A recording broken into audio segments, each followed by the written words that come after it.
Okay, one sec. I'm on push to talk. Okay, now I'll start in 3, 2, 1. Yo, and welcome back to another episode of Blades and Blasters. Tonight we're doing something a little bit different. I'm, of course, your GM, Matihi. Tonight we're actually going to be doing a pirate game using the Fate system. All of this is... it's very last minute, but we're joined by a few of our wonderful players. So we've got Aki, Demi, Tet, Sneezy, and also the dude. Sorry. So tonight, like I said, we're doing a little bit of a pirate game. So these gentlemen, lasses, mostly just gentlemen, though I use that term very loosely, have been traveling the high seas for quite a long time now. They've been raiding some naval ships. They've been going through, taking the booty that they think that they deserve. And at this point, they be at port.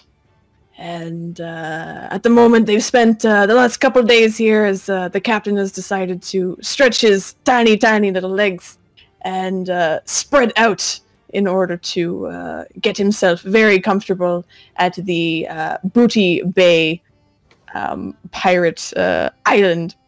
So if you'd like, I will bring you over to the tavern, and if you want to give us brief description on all of your characters and maybe who you are, that would be great. So we're going to start with James Flintlock Keller.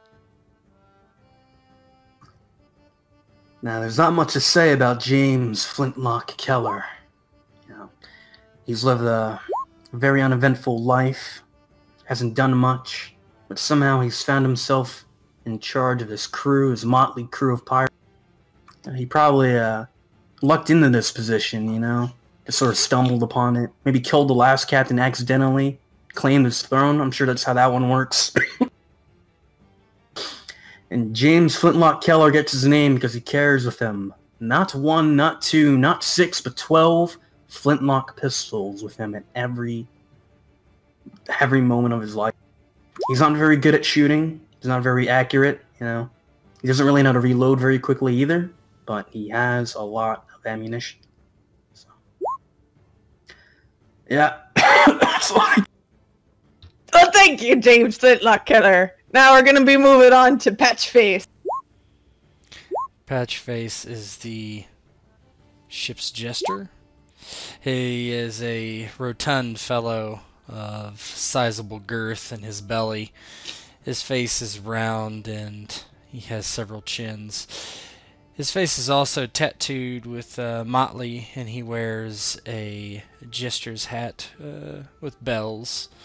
He likes to speak in riddles and can, or claims to see the future, but his crewmates say that everything he prophesies is very obvious, so it always comes through, such as, "Ooh, if you eat that fish, your stomach is going to get bigger." And when they eat the fish and they feel full, their belts get a little tighter. And so he has prophesied the future, and that is Patchface, the ship's jester. Thank you very much there, Patchface. Next, we're going to move on to Dumber. Dumbers the Ark. He be an unlikely first mate to an unlikely captain. A halfling captain. No doubt about it. And he an orc, of all things, be a silver-tongued fella. He can... a gnome. He can talk his way out of any situation and never have to worry about throwing down a single punch or shooting a single bullet.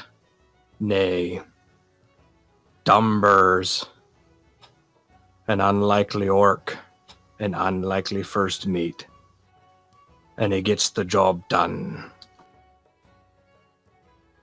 Thank you there, Dumbers. Next, we're going to be moving on to Sneezy the Dwarf. Hello, all you little landlubbers. My name's Sneezy, they call me. They also say I can dock a boat in any harbor. And many harbors I've visited, if you know what I mean. They don't always call me the master of masters, but they call me the master of asses. But that does come with some complication. You see, these pock marks on my face, these sores, this red nose, these aching joints, and these moments of sheer insanity and poor judgment, well, they're just all part of my afflictions, as they say. If you do the sin, you gotta pay the price, and you say, I've paid dearly. Now I'm the navigator of this ship, and I mean to bring it home safely at the end of the day, no matter hell or high water. I thank you there, Sneezy. And last, but at least in height, not least, we're into Yargval. I am the ship's fucking cook. I make you food. I got some octopus a while back. Made some lovely balls of it. So, we can all just have a good time. I'll shove my balls in your mouth and we'll all relax and have a good time. You know, drink some ale. That's it. Thank you there. 8 balls. Alright, well, y'all sit in this here tavern. The Tavern of the Prancing Pony is what it's called. It's actually a franchise. This place has been franchised all across many different pirates, and this just happens to be one of those franchises. Now, inside it smells like a bit like piss, bit like mead, and a lot like semen. Mostly because y'all don't shower when you come back from sea. So as you sit there, drinking your mead, looking around and, attempting to get your bearings as you drink the night away. Of course, you see a few activities that are going around in this here tavern. There's, in the corner, a group of 3 who seem to be playing with some cards. Seem to be having a rowdy old good time and cheering occasionally, some of them booing as it seems like they lost their hand. There also seems to be the regular tavern owner, Garrick Trips, a small dwarven man with a big bushy beard who sits behind the tavern. You can tell that he's definitely using a stool behind there because no dwarf is that tall unless he wears lifts. And going around is actually a new face that you haven't seen too much. You've been to Booty Bay a few times to unload your goods and unload other things while you're there. And this is actually a new lass who has been tending to the bars and tending to your drinks. You have gathered that her name is Carrie McGovern. And she seems to be a fairly nervous girl, very meek, has her head down a lot, very plain. You wouldn't be able to pick her out of a crowd, nothing like that. And also, you see, of course, making her rounds occasionally, coming. You see the lovely girl, Polly. And Polly is definitely no stranger to seamen.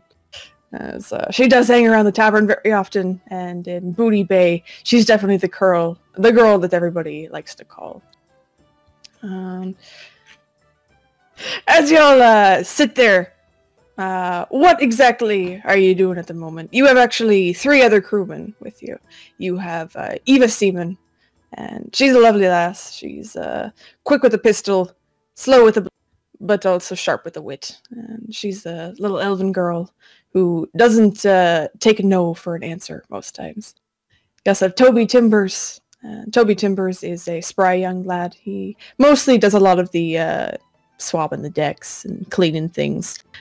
He's fairly cheery most of the time, giving you all silly smiles and such. But overall, he's pretty much on the lowest part of the totem pole within the crew. And there's also Daisy Trepplecock. She is kind of your quartermaster. She takes care of a lot of the handling when goods are offloaded, any other weapons that are stored on the ship itself.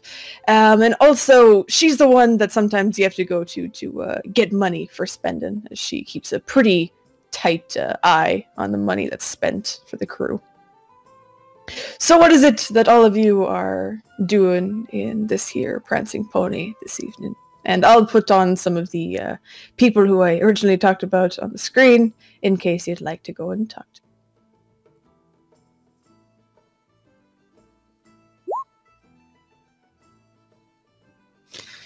As they walk into the Prince and Pony, Sneezy is idly scratching at one of the sores on his right cheek, and he moseys on up to the bar and orders a couple ales and turns around to whoever's behind him, hopefully one of the other crew, and says, "Oh, I just hope we can get a few days rest here.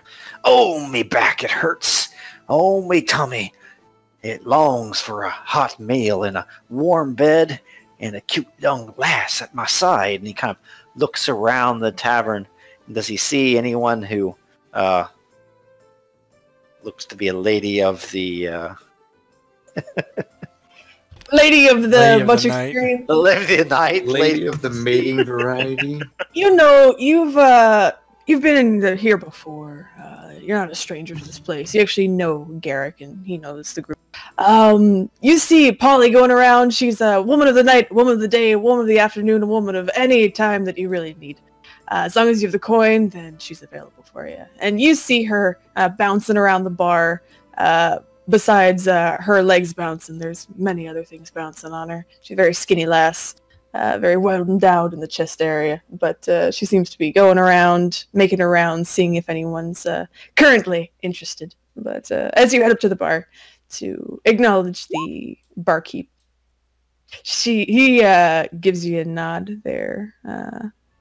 Sneezy. Hey, it's good to be seeing you there, Sneezy, again. What you be having? Oh, I'll be having my usual. I'll have my ale, my crust of bread, and do you have any of those pickled pig's feet in the back that you used to have? Oh, back in the day. I know I have many winters upon me, but oh, I like those suckling sweet things. I got some in the back. If you want to take a seat, I'll let Carrie girl. I'll have her come over and serve you, alright? Oh, Carrie. Oh, yeah, I remember her once upon a time. Little young thing. She finally started to work at the tavern. I know her papa didn't want her working here before, but lass has got to make coin sometime. Well, she's got to make coin, and nothing but gentlemen here. Nothing but the most fine of gentlemen. The sea belches up from her breast. Of course. Please pick a seat anywhere. Breast. Patchface please. hobbles over. Sneezy, she's going to be belching up something later. Oh, your jokes are always quite obvious. What Patchface. joke? It's the truth. I see the future. Ah! Oh, my allergies are getting to me. Oh, it's always been this way, thus I live at the sea, with the salts in my nose and the wind at my back. And Garrick, nods his head to you, Patchface.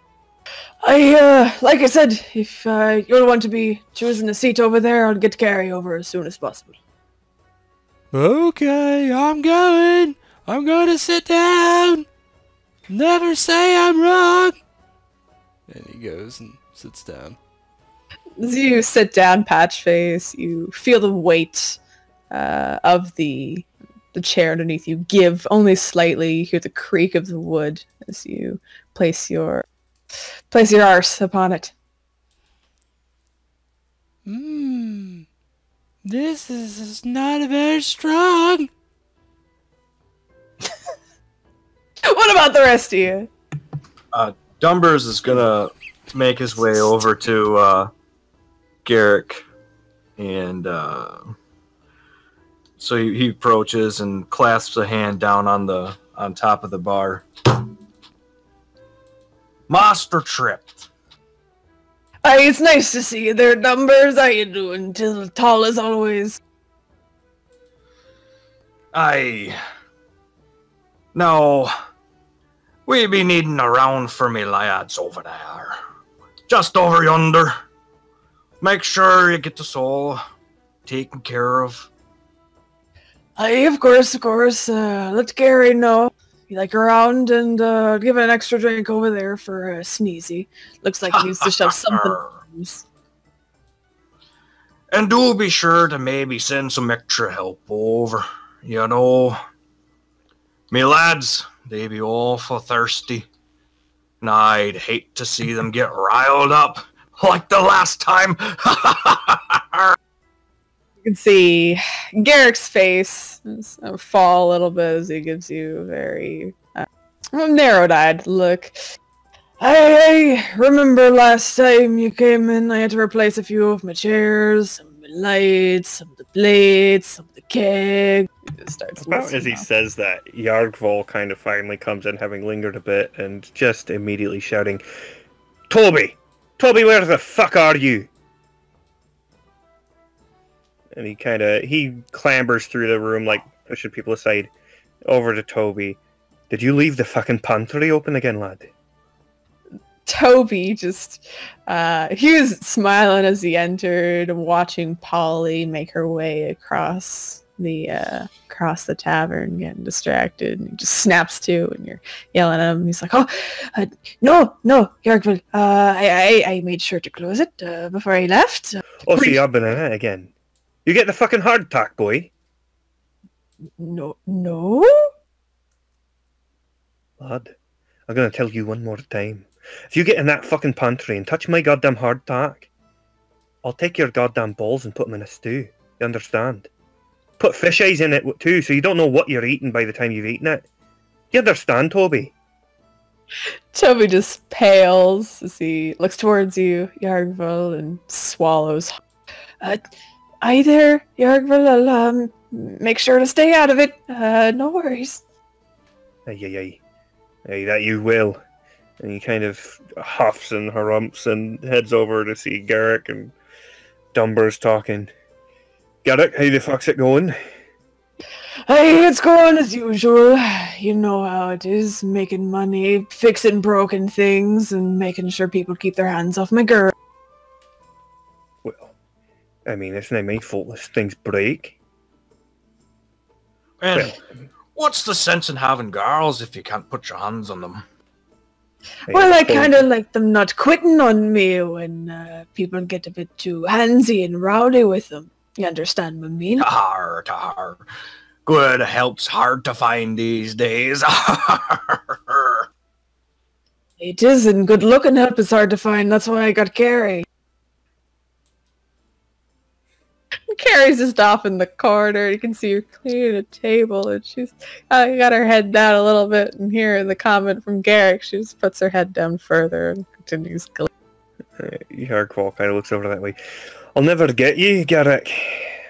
No fucking beard on that one for shite. Exactly! Well, apparently people don't like bearded women. This is the problem that I'm having. Well, I suppose. But no one's got proper taste anyway. By the way, did you try that recipe I gave you for the stuffed fish? Aye, though I think I overstuffed the fish last time. Kind of exploded all over the kitchen and smelled like a whorehouse in there for a week. Oh, for fuck's sake. I told you to stuff it better than that. Stitch it up. Hey. Aye, I'll make sure to be stitching it real tight. Calling it the husband's stitch. Aye. Fucking hell. Give me some ale. I'll be over by the table. And he kind of looks over. Oh, for fuck's sake. Patchface, don't break the seat again. Well, he needs to reinforce it. I told him some more wood. Captain James! Captain James, what are you doing right now? Both Eva and Daisy have actually come in as well. And they seem to be taking a seat far, far away from the group of you. And the two girls, they usually don't interact too much with the both of you if they don't have to. They seem to like each other very much. And they're kind of sitting beside each other and giggling and also motioning over to Garrick to get them drinks ready. Oh my. gonna be reading over some paperwork, a big old book, maybe a binder full of loose papers, a worried expression on my face. I'm gonna look around the room and see a Patch Face. I'm gonna saunter over to him. Oh, Patch Face, can I bend your ear for a moment? Of course, Captain. He takes his head and sticks his ear towards it. I have big ears. Just push him this way and push him that way. Bend, bend, bend, bend. Oh, yes, I know, but we need to keep this one private from the others. So come with me, please. He gets up. There's a loud creak for the bench, and he waddles over after the captain, casting a massive shadow over the smaller fellow. Right. I've been looking over the work, the numbers, and I know you're a smart man. Probably the smartest among us, if I'm being honest. I don't think we can afford all this crew. We gotta trim the fat, so... what do you think? I'm gonna show him the book. Oh, that does look bad. There's a lot of negatives. So this book, James, I just have a very quick question. Do you know how to read? Oh, absolutely not. Alright, so this book that you have, it's full of leaflets, full of numbers. The numbers, they're fine, but the rest of it, everything's described, all of the categories of inventory and stuff, and a lot of this is actually by Daisy's hand, that she's doing this. A lot of them are just pictures, and there's a picture of a sword, and there's a picture of a smiley face, and picture of an arrow towards the point of the sword to show you exactly where to stick people with, instead of sticking them with the hilt, like usual. But these numbers, yes, they are in the deep, deep negatives there, Patchface. Patchface points to one of the sentences and he says, "Oh my, I didn't know it was this bad. This is Sneezy's medicine for his bright spots, he calls them, on his little member. This is way too much. I am perturbed." Oh, but Patchface, Sneezy is an essential member of our crew. I was thinking of getting rid of the more useless members like, Gargval and my second mate, Dumbers. I don't trust that one. He's too green. Oh, there's not too much wrong with green. Yeah, you're right. I don't know. I just think we can't possibly get rid of Sneezy. Look at him. The model of a pirate. Well, As you gaze over to Sneezy, Sneezy, you're wiping your nose with your hand, and a little bit of a kind of pus that had been on the inside of your nostril from a giant zit just kind of exploded under your hand. And as James points over and gestures over with Patchface towards Sneezy, you're wiping your nose and just explodes into your hand. And it's just covered in white pus and blood. And it kind of like drips down and mingles into the foam of the head of the beer. And Sneezy just takes a giant gulp. You can see his Adam's apple beneath his white beard, just bloop, bloop. And he looks over to Patchface and Flint, deep in conversation, and gives them just a very jovial wave and goes back to his ale. Yeah, Patchface waves back and he kind of says under his breath, "Yeah, I think we should kill him." Oh, well, you're, much smarter than I, and we do have 2 dwarves. I know we're going for a equal opportunity thing, hiring one of every race, but we somehow got 2, so... Over quota. Yes, indeed. Speaking of which, we also have multiple humans, right? So, I just see this is how this is going.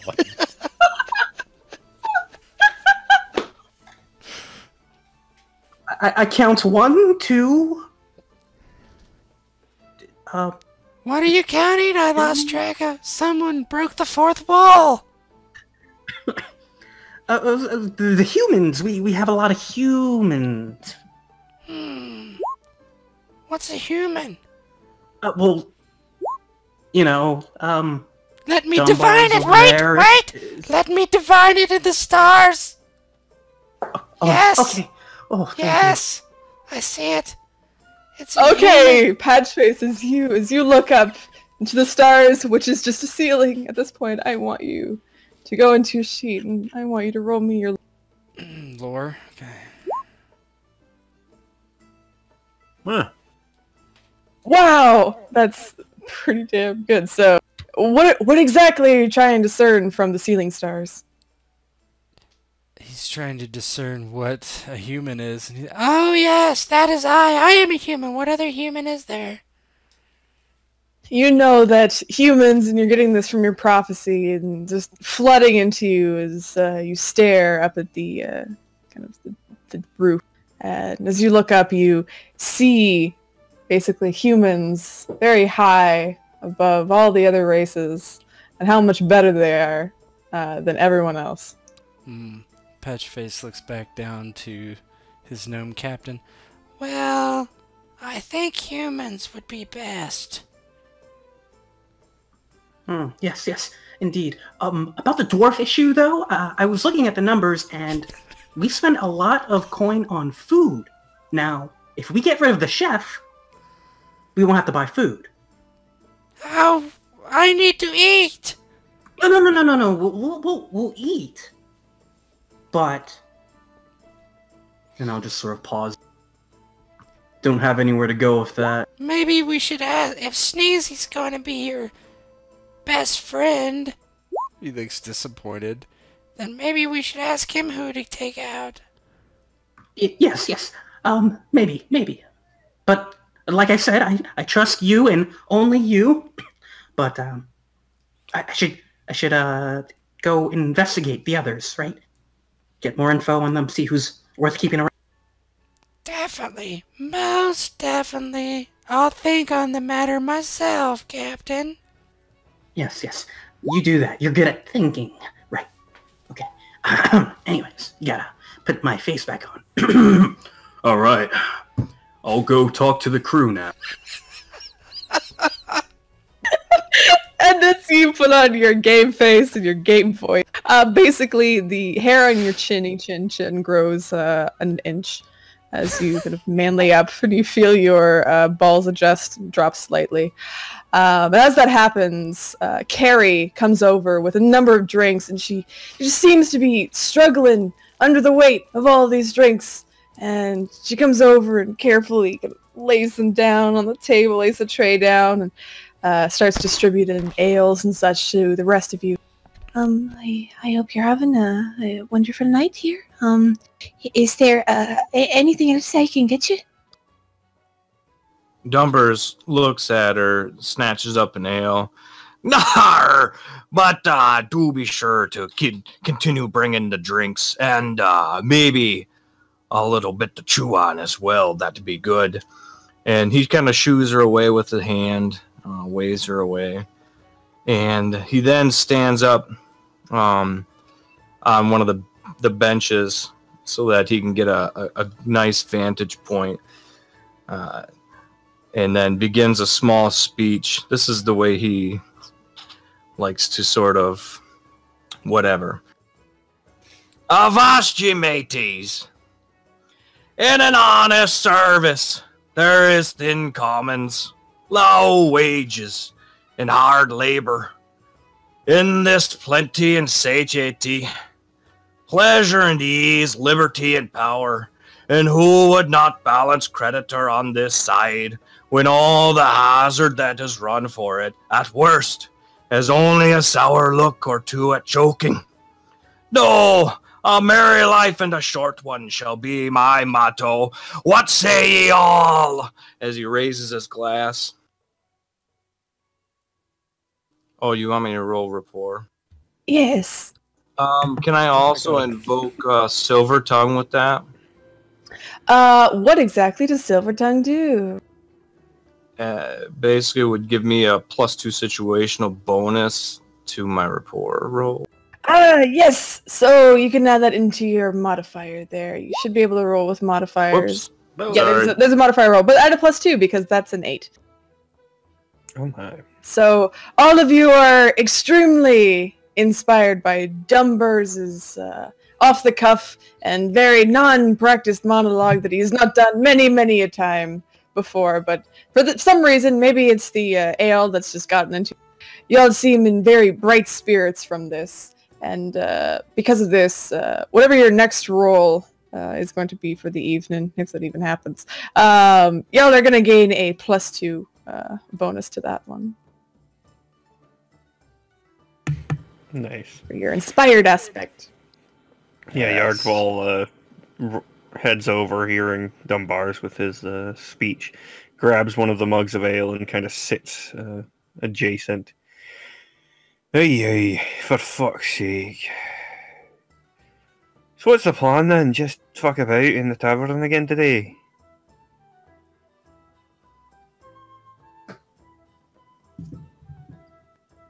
I'm sorry, you're talking to Dumbers? Kind of just in general, really. Yeah. Tar, I say we be staying high spirits. The only way to keep a pirate and crew happy is with ale and rum and coin and women and pirating. Tar! Hey. Fuck's sake, we need to do something for it then, don't we? Going on about coin, how do you think we're going to make it? Maybe you want to gamble? Tar, we've just gotten back from our plunder. Now it'd be time to spend. Oh my, he's so aggressive. I'm gonna go whisper over to Patchface. Yeah, I really don't like that about him. Yeah, we should go gamble. Yeah. Say that See- to the rest of the group. You do see in the corner there are 3 people, the top ones here. They seem to be continuing playing cards. You can see there's coin actually on the table that they're exchanging between the 3 of them as they.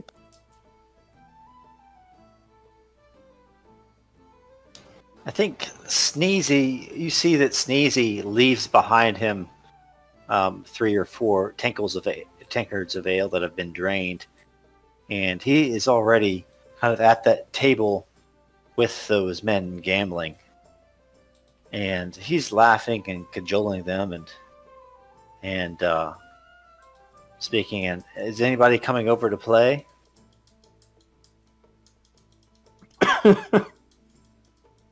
Is anybody else going over to play, or is it just gonna be Sneezy? Just easy. Apparently. Yardwall's not actually that interested in gambling, he was just curious. And who am I playing with? So you're playing with Maul Manhire, Owen Prout, and Nelson Prout. And as you kind of approached at first, leaving behind your tankards, they look to you all, or they look down at you, Sneezy, and Maul gives you a very wide smile. Hey, you looking to come into a hand there, Shorty? Looking to try my hand. Oh, see what type of luck I have tonight, eh?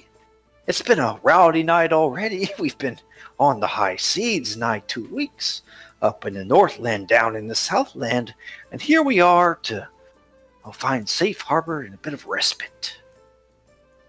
Hey, well, you might as well join in. We're just starting 5th hand. Who's this boy with you, Owen? Owen nods. Hey, that's me. I seem to remember you from a couple months back, lad. Well, usually I'm around the town. I moonlight as a bird sometimes, but tonight I'm just gambling. How much coin is on the table there? Right now there seems to be this is just usual fantasy money, so it's all coppers and silvers and gold and such. And there seems to be kind of between them on the table, there's about 100 gold that's spread out. You can see Maul has actually probably about 70% of it, while the other 2 are splitting the other kind of 50. Okay. Well, old Owen, a few months back here, you see these pock marks on my face? I see the pock marks there, looking something new. You know how I got 'em, Owen? How you be getting them? I went mass deep in your lass. And he rears back and clocks him across the jaw if he can. And he's going to try to take his money. All right. So what I would like you to do, let's see. You're gonna be making me a I think it's physique. Let me just double check here. Look at the SRD. Fighting physique. It's So fighting it's I think it's fight actually. Fight for conflicts. Yep. So you're gonna be using fight, and you get that +2 bonus right now because you're inspired by the speech that Dumbers just had given you. And he's a little bit thrown off. So I just hit, just click on my fight then. Yeah. Click on your, if you go into, wait, let me just see. I should go back into the character sheet. So I'm going to do roll, so it's going to ask for modifiers. So you just add that +2 in the mod. But we'll add it there. So you are at a 4, and he's going to attempt to dodge.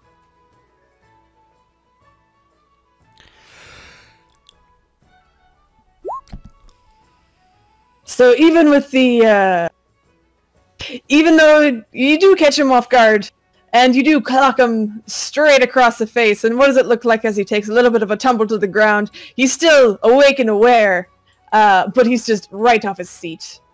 So everybody hears the coins just jingle as they kind of fall to the floor, and there's like a little round table that gets knocked over, and it clocks him, and soon old Sneezy's on top of this bastard and saying, "Oh, here, boys! I decided to liven up the evening." Owen, go ahead. Yeah, just on top of him, trying to straddle him and pummel Owen's face. "That's for your lass. She gave me the pox, and I mean to have my vengeance." Owen's trying to like cover his face and push you up. "Oh, what you doing there, you crazy dwarf?" And the others, Nelson and Maul. Maul gets up from her seat, and she comes over to you and tries to pull you off, and so does Nelson. So the two of them are just trying to yank you off of Owen as you're trying to pummel him. So I want you to make me a physique check as you're trying to just stay on this man and pummel his face. And I'll get one of them to attempt to pull you off of him. I don't think I have physique. I have fight and athletics. So You roll a mediocre, so I think that... I don't know if there's even a mediocre button. There isn't, so I'll make one for you. Can't you just click the thing on the sheet, or? I don't think there's a mediocre one, but hey, now you got one whole token. So if you click mediocre, it'll do that one.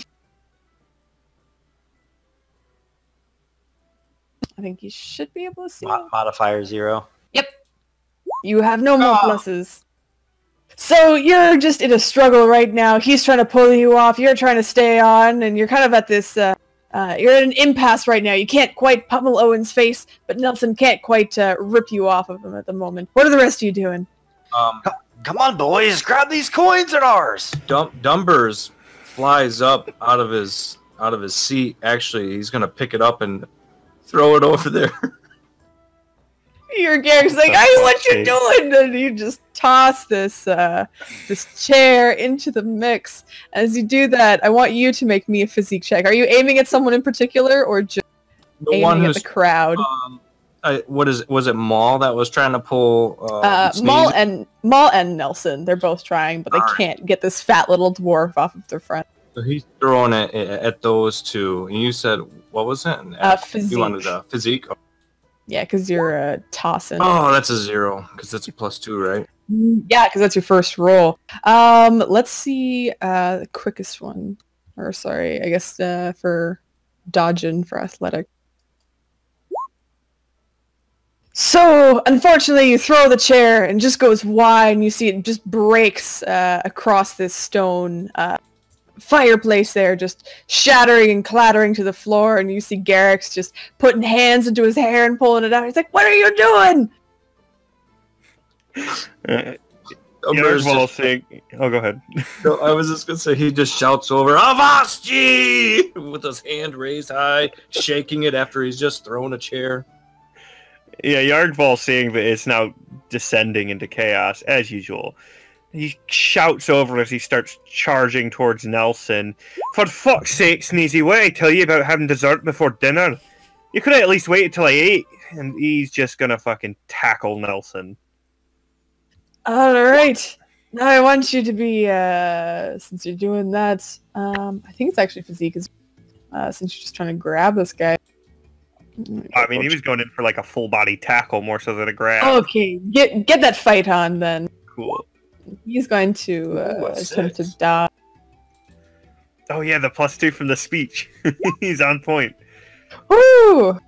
Yeah, but What's it need to be succeed with style? So it needs to be 3 over. So you're at 6. Oh, so, you succeed at basically tackling this guy to the ground. He falls to the ground, his head just clatters on the floor and it bounces. You can see a little bit of blood that starts to pool, but he's still got his eyes open.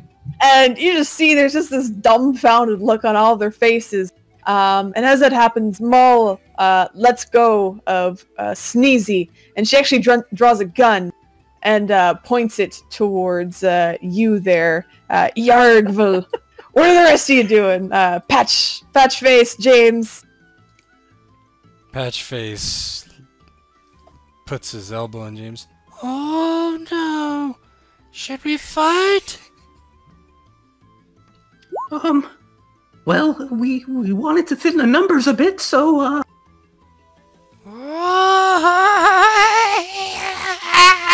Good idea.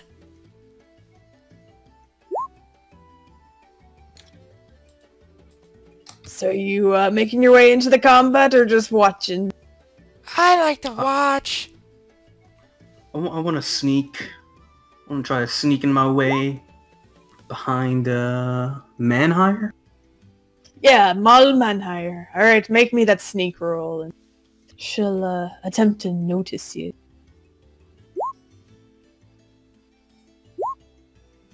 And you get a +2 for this one.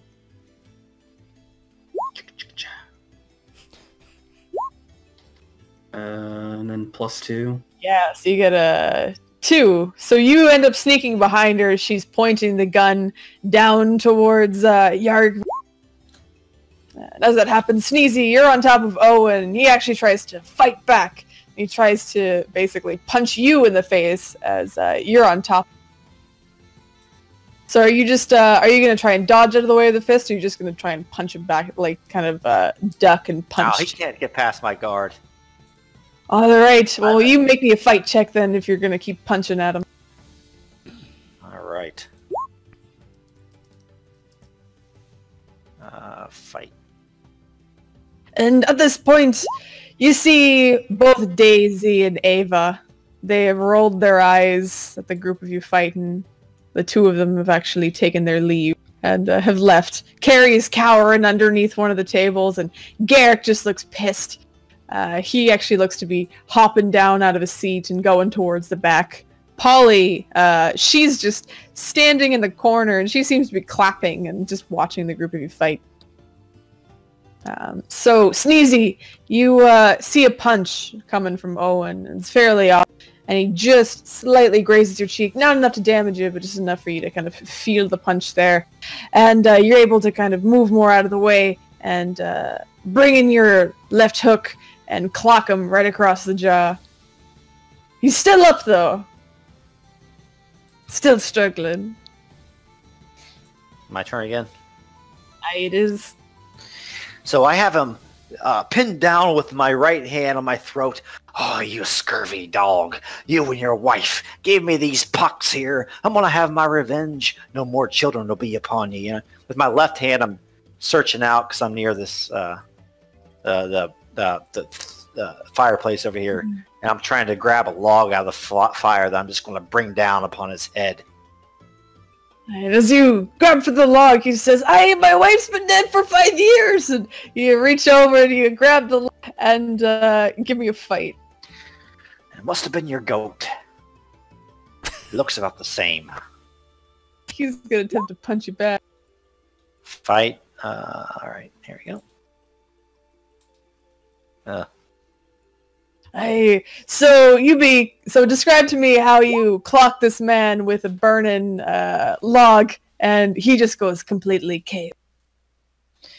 Actually, like I have him with my right hand, and kind of cinematically, he does as I reach and grab the log. It's a burning me.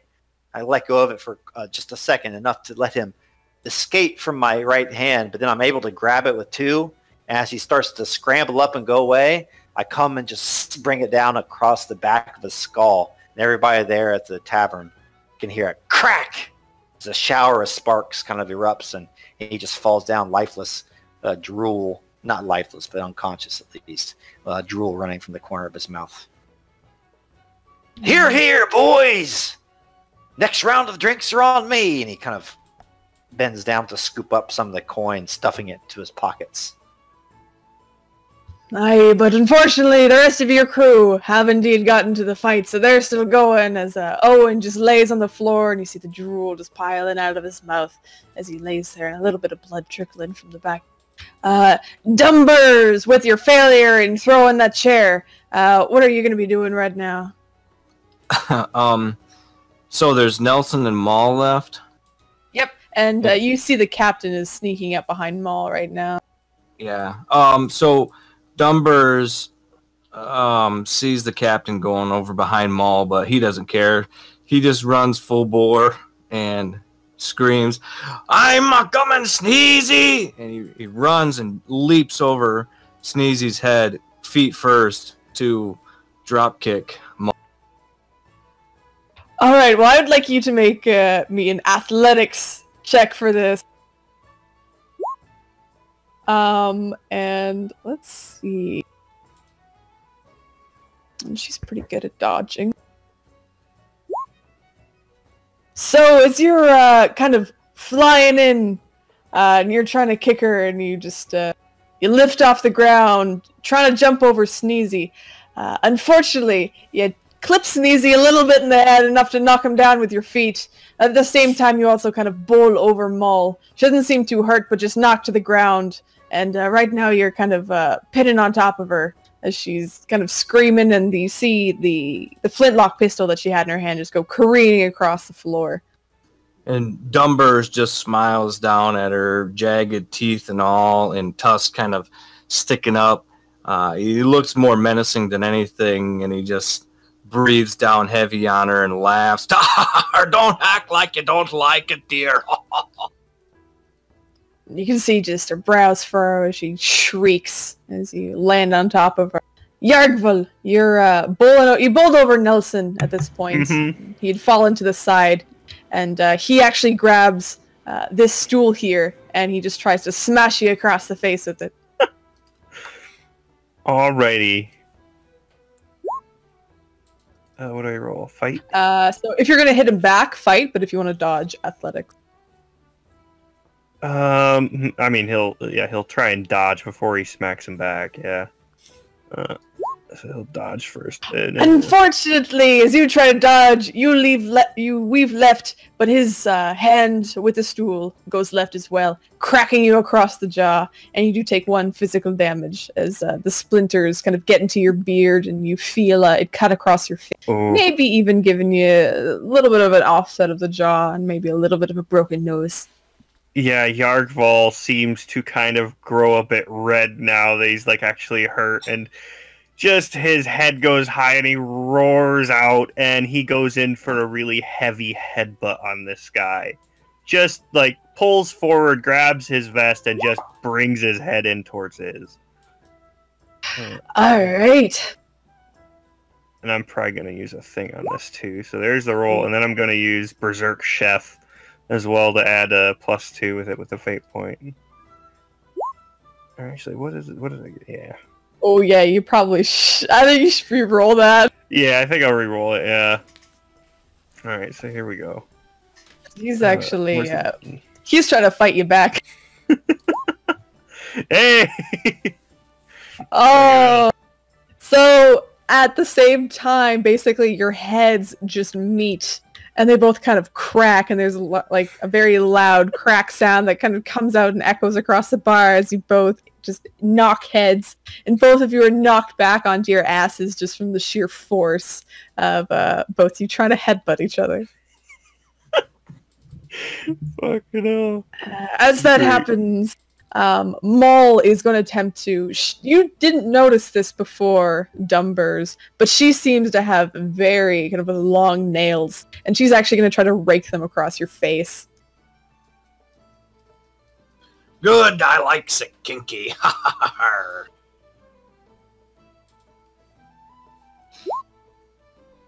Hey, so if you're going to be... are you dodging or are you hitting her back?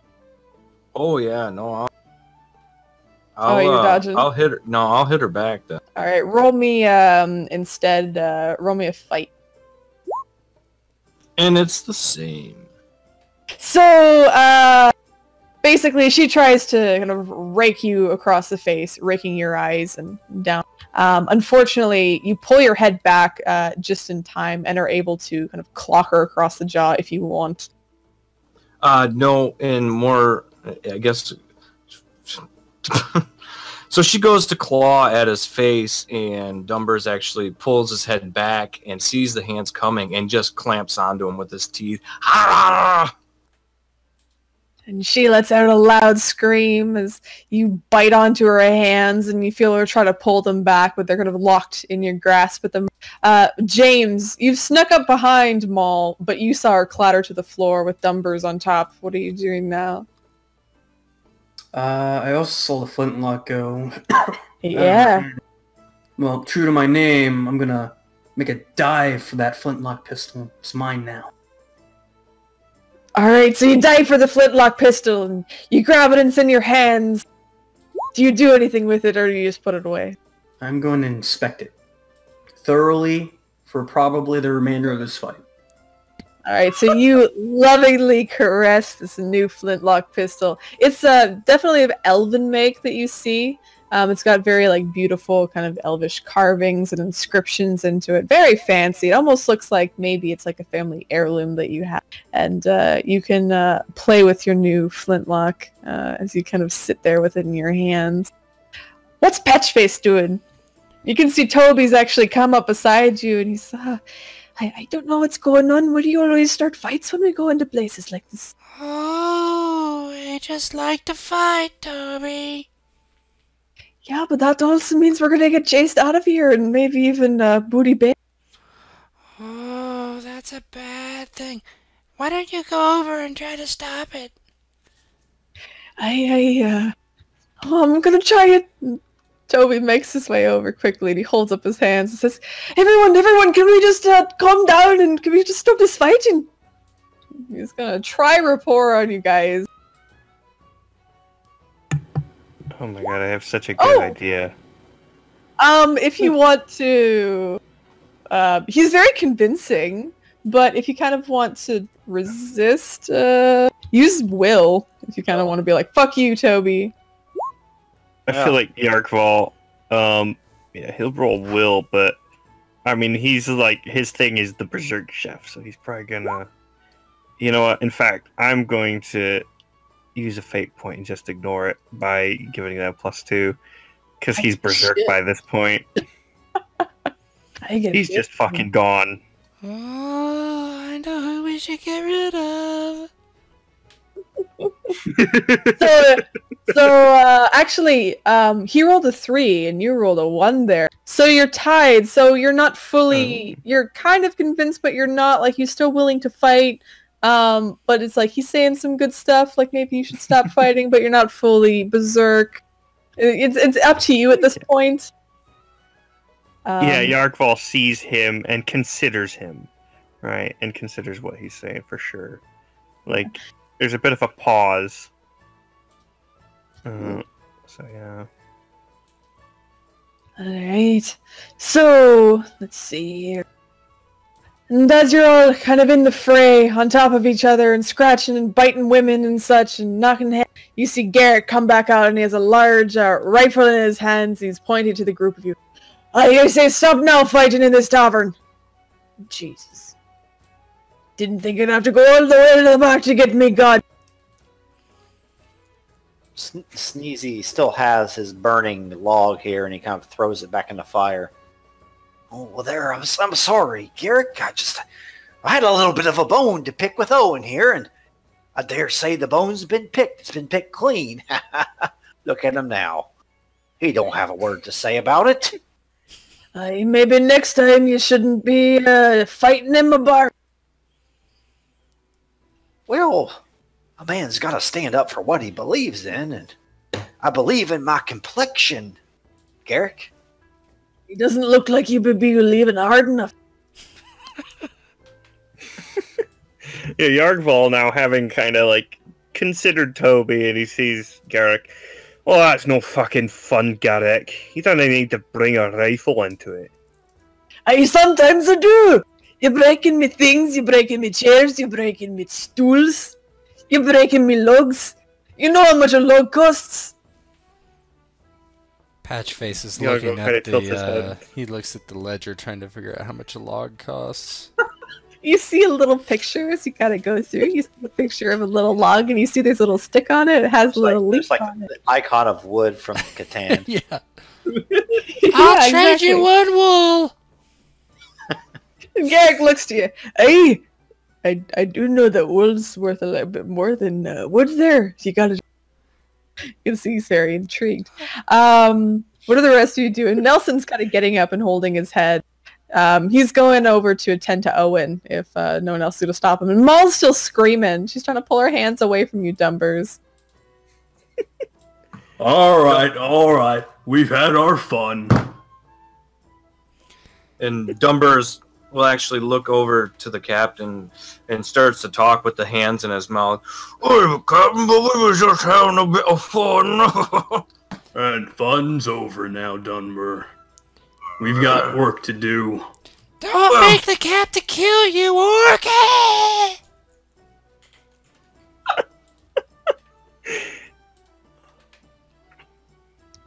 Maul's still trying to kick you off.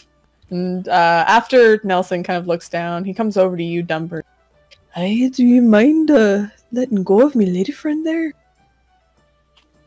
Oh, well, she was trying to scratch me. Yeah, you kicked her and you kind of were on top of her. Maybe you should get off. Well, alright, I guess. Our hands taste like shite in it. See Maul, there's just tears pouring down her face as she goes to the table. Nelson and her, they clean up the rest of the gold that's on the table itself that was theirs. They're exchanging between the group of them. They kind of put it in their gold pouches. You see they haul up Owen under the arms. And they look towards you both, and Maul's kind of sobbing there. She just gives you Dumbers, just narrowed-eyed look as they haul their friend out. Oh my. I don't think she washed her hands. Heads back to the table, seeing them rush out, and... Oh, for fuck's sake. What a mess. Well, Didn't even get a proper fight in. him and his goat wife had it coming to him. Why the fuck were you with Ed's goat anyway? I don't know. It's Garrick's ale. Sometimes it does it to me. Like I said, didn't know if it's a goat or a wife. So I took my chances. Well, that's what you get for trying someone else's brew. I figured they were bleats of pleasure. For fuck's sake, Sneezy. Dumbers will clap Sneezy on the back. It's hard to tell one human woman from another. So I understand what you say. Oh boy. And as you kind of all gather, Sneezy, you've got about 25 gold coins now that you kind of scooped up off the floor and put into your own bag from there. And at that time, Polly comes over to your table and she rests both her arms on the table itself, leaning over far and looking at the group of you. Aye, some good fighting there. Ain't never seen anyone strong like that before. Are you blind? I Is there know, anyone in I'm just... particular she's talking to?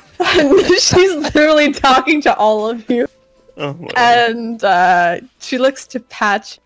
It just happens so that I'm easily impressed. Well, the captain did all the fighting. Talk to him. Oh, really? She looks over to you, James. I didn't pay too much attention. I mean, got a little bit of a light head from all this meat. You'll be doing all the fighting there? I didn't get any of that. Sorry. Yeah, she looks over to you. Oh, I really didn't see too much. I've been drinking too much of the meat, but you're the captain, so you be doing all the fighting then? Naturally, I am a born killer. Looking at my guns. Hey, I see you've got quite a big gun there. I bet it needs a lot of polishing. Oh, and I polish it daily. Yo, really? You ever need any assistance in polishing? Oh, no. I always finish. Oh! I see Polly's face just fall a little bit and she nods. She seems to move on to someone else. She looks over at Dumber. Quite a mouth you got there. He's got yeah, pointy you're teeth. like... And he starts he rubs his finger on his little husks. You like what you... Oh, I like pretty much everything I see, so yes? Let me ask you. Of course, Be what you you male or female? Oh, I don't know. And she kind of stands up and puts her hands on her breast. I think I'm female. It looks like it anyway. The last one that said he was a female, well, he had a Johnson what hang out from the front, and I bit it off anyway. Oh my, that's I bet that was quite a mouthful. Not really, no. Oh, well, I mean, if you're interested in that kind of thing, not really the kind of girl for you. That doesn't really matter. Well, I don't really want anything bitten off, so... She just kind of passes on, looks to you, Sneezy. I see you be, starting fights there. You're, pretty quick to the draw. Well, I wasn't as much starting fights as finishing what was started, you know. When a man goes into a dark room and there are candles a-flickering, sometimes the light can be quite alluring and, well, you can ignore the signs, if I say. But, Owen's wench there looks awful like a goat. And I have these pucks to thanks for it. So I was just giving him his comeuppance. But Polly, you and me, we go way back. And I don't want to bring this into your bedchamber. No, indeed. I very much appreciate that there, Sneezy. Don't really want me sneezing at any orifices that ain't supposed to be sneezing, if you know what I mean. Always looking after a friend. Hey, listen here. How about I, maybe do you right for the broken stool and the broken bench? And then he kind of estimates how much it would cost to replace those, and then maybe subtracts 20% and throws out a couple coins to Polly. Why don't you give this to Garrick? We've been coming here for many years. Didn't mean to cause a problem, but then again, well, word on the street travels fast, and... Hey, of course, I'll make sure to give this over to Garrick, and she takes it. You can see it. She has a small little coin purse that's rested kind of between her breasts there, and she opens it and puts it inside. I'll make sure to hand it over to him. Oh, his eyes go wide as she slips the coin in. From there, she knows Sneezy is not a target, so she looks over to Yar. So what about you? What you be doing there? What, you want to fucking rat or what? You're very forward, but hey. Well, I mean, you can't get much more forward than you are. I mean, you just looked over an entire crew. Aye, what's your point? Well, I guess it'll do. Although I have to close my eyes and pretend to have a beard. I've got a beard other places if you really need. He shrugs. That'll do. Let's get on then. And he She gets up extends out a of the hand to chair. yours. Yeah, she extends a hand, taking yours, and she gives you all away. Hi, maybe next time, Toby. And he just looks very sad. Just kind of looks at the table. You know he's been passed up many a time by Polly whenever they come in. The two of you head upstairs. And she's going, make sure that you don't stick it anywhere the sun don't shine, you know what I'm saying? Aye, you as well, for fuck's sake. Hey, Last one to goodness. Onzi. I ain't got nothing down there, you know what I mean? Oh, you mean that? No, my fingers ain't wandering. Fair enough. So the two of you head upstairs, and well, if none of you have anything else to do for the night, it's going to pass by fairly soundly, but I'll let you go off from here, because I'm assuming you want to talk a little bit more. I'd like to talk to Toby. Toby, with me. Of course, Cotton, you go over, kind of over to another table. Now that the place is pretty much vacated, it is getting later into the night. It's probably based on kind of the light streaming in from, or the lack of light streaming in from the windows. You can tell it's probably maybe around 11. Toby goes over towards the corner with you, Captain.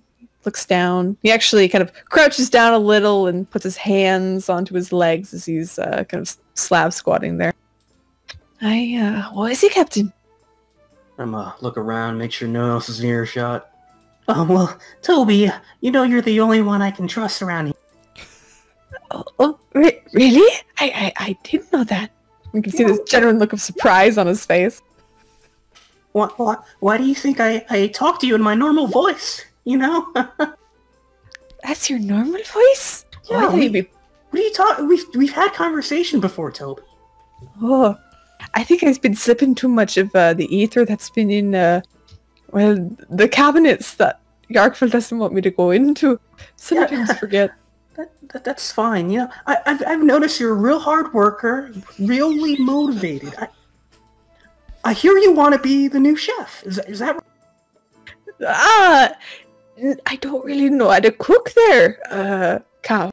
I never really cooked before in my life. You haven't learned a thing? You're telling me? It's mostly just cleaning, to be perfectly honest. You don't have any greater aspirations? You don't want to rise above your station? Of course I have greater aspirations, but you know, my greatest aspiration is to be a helmsman. I'd really like to steer the ship, I mean, in the... Oh, that's so sweet, but I think you'd be better off as a cook. Oh, what about one of the women? You want to be a woman? And Toby looks... No, I don't. I mean, the women that are on the ship, they could make good cooks, right? I mean... Dumberts could arrange that. Toby, we here run an equal opportunity ship, and to put one of the women in the kitchen would really, we would start some fires down at HR. Oh, you're right. I'm sure that Pam wouldn't be very happy. You're right. Yeah, I mean, if you want me to be the new cook, but what about Yarkville? Don't worry about it. I'll talk to him. So I want you to take your things, move into his office, make it home, you know, make yourself at home, okay? He has an office? Oh, no. I've already had a preliminary discussion with him about this. I haven't thrown your name out there, but I will. It'll be really professional. You have nothing to worry. Thank you, Captain. I might as well get ready now. And he straightens up, standing tall again, and you can see with a big smile he just rushes out of the tavern, closing the door behind him. And don't come back!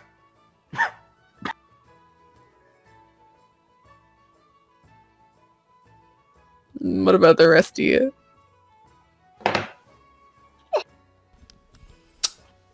Well, Sneezy's not doing too much. About this time, he's starting to nod a little bit into his ale, I'd say.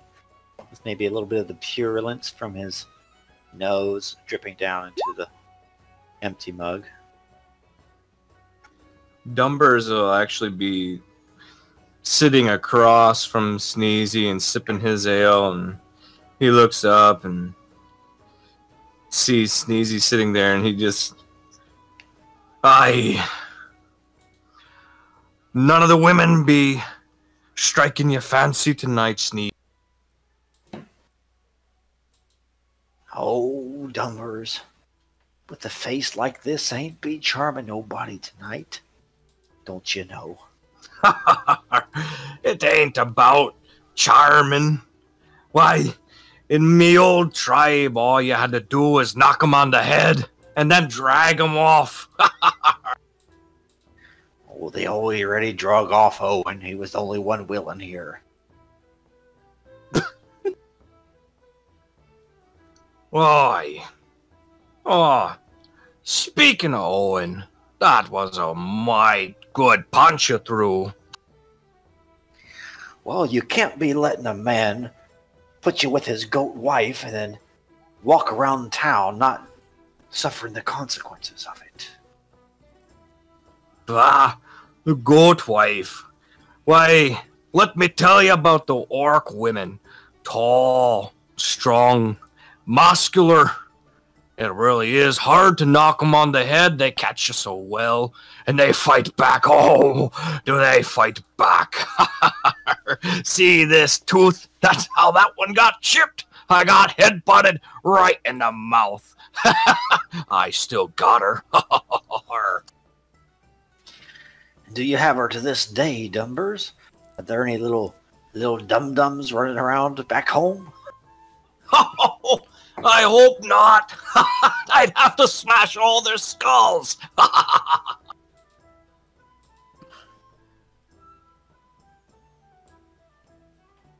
And as you're sitting and laughing, and Sneezy's starting to kind of nod to his, there's two more women who kind of enter the tavern. You can see there's more people entering, and they seem to be getting drinks from Garrick, and Carrie's just running around serving as fast as she can. But the two of note are two other women, an elven one with kind of this white blonde hair that comes in, tattoos all over her face, and another one, another human with long brown hair that comes in. And the two seem to be chatting away. Two are fairly, very common clothes, it seems they're wearing. But they look to be kind of immediately getting to the spirits and kind of taking a seat off in the corner, and just talking amongst each other and chatting away. Dumbers will see them come in, and he turns a little bit and sort of ribs Patchface and looks over to him, and then kind of gestures with his head. Anything like that be striking our fancy, for whatever you are? What? Well, I do like to take them into the back room with my knives.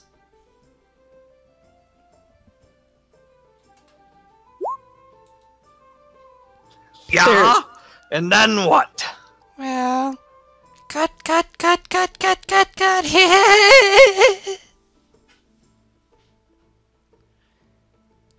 There is a heavy silence that falls across the tavern as he says that. And then immediately it picks back up and people start chatting again. Dumbers just sort of scoots away a little bit. Patchface As- stands up. I'm gonna go check on Yarg, see if he needs any help. He will walk upstairs and just sits next to the door and puts his ear up to it and listens. You hear the sounds of aggressive hand-holding while you sit outside the door. Yeah.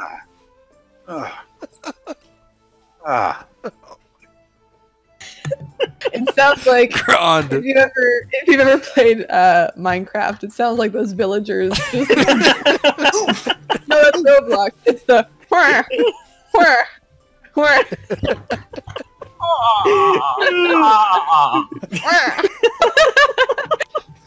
That's what it sounds like inside. Ow, ow, ow, my hair. That's Yargvol, though. He's going, ah! My beard. When are we going to play a game called Just a Tip or Ow Ow My Head?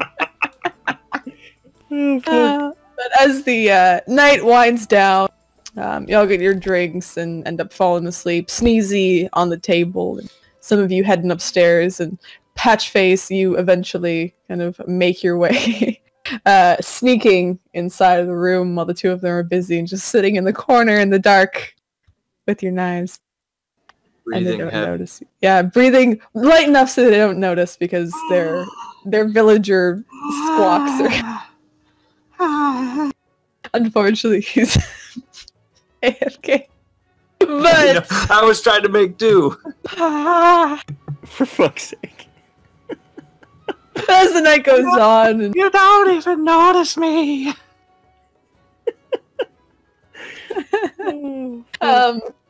but as the night passes fairly eventfully, at least for morning eventually comes, and you're able to ride late, but better late than never, and into the day that is the small city, the small pirate cove of Booty Bay. This is most likely, you've been here a few days, you've unloaded all your cargo. Daisy has gotten, can you guys see? Yep. Alright. Mhm. Just like, how did Sneezy get there? But as you've already sold everything, Daisy's already calculated, written the pictures in the notebook for James about how much coin they got with big plus signs and big numbers, be like +3, and then she got her coloring pencils out to draw copper and color it, and she spends a lot of time doing that. Not the best, but she does her best. And this is approximately probably the day that you are to depart from the bay, as you've sold all of your kind of stock, your extra stock. You've stocked up on foods and supplies and everything that you need for the next few months, if you need, is now on the ship. In the early morning, I'd like to talk to Yargwell. All right. Very early in the morning, or just Yeah, mildly? when he's done, when he's ready. Before we get to the Yeah. ship, definitely. Yargvul, whatever coin that you had on you, Polly took you, basically sucked every cent out of you. That you... Yeah, So that's right what now you you're a expected. you're a little bit broke. But you wake up in the morning, you're fairly content. And that little afterglow, but the captain comes up to you. Yargvul, are you alone? Is he? Polly Polly has already left. She'd given you a kiss on the cheek beforehand, and basically said, "Well, if you're in town anytime later, then maybe I'll give you a discount." You can't give me yeah to that. I was mostly meaning Patchface, though. Oh yeah, where is Patchface right now? Is Patchface back? I don't know.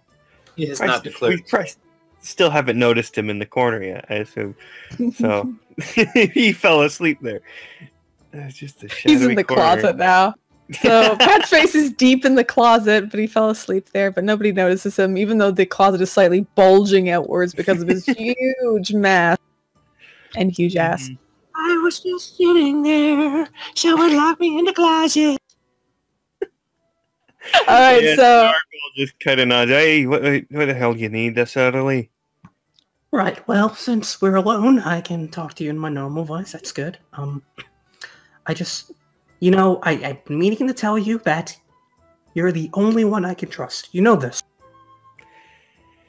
Hey, you've told me. You're reliable. You're a damn fine chef. The best I've ever had the pleasure of working with. And honestly, you deserve a raise. So I'm going to give you a raise. I really can admit that it'd be lovely after Polly.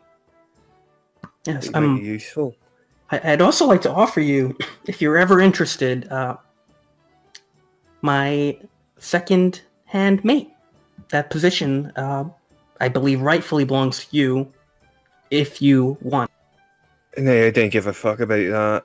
I'm here to That's- cook, lad. I figured, you know, I'm just putting it on the table for you anytime you want. I just wanted to make it clear that I really value you as an employee. I value you as an employee, and I look forward to working with you. You're one of my best friends. Aye, you as well, Captain. It's good serving you. Oh, what do you want to eat for breakfast, anyway? Oh, I trust you. Anything you cook up will be great. I should get going though, but it was nice talking with you, and let's make the dream happen. He kind of grumbles about and gets up and gets ready and starts heading for the ship. Alright, we're gonna take a quick 5 minute because I don't think Tet's back yet. Cool. 5 to 10. here. Oh, hey, I'm he's here. back. Okay, well, we can continue then, unless people actually. We'll take a 5 just if people want to go to use the washroom, and I'm gonna get some. I've got to drain the snake.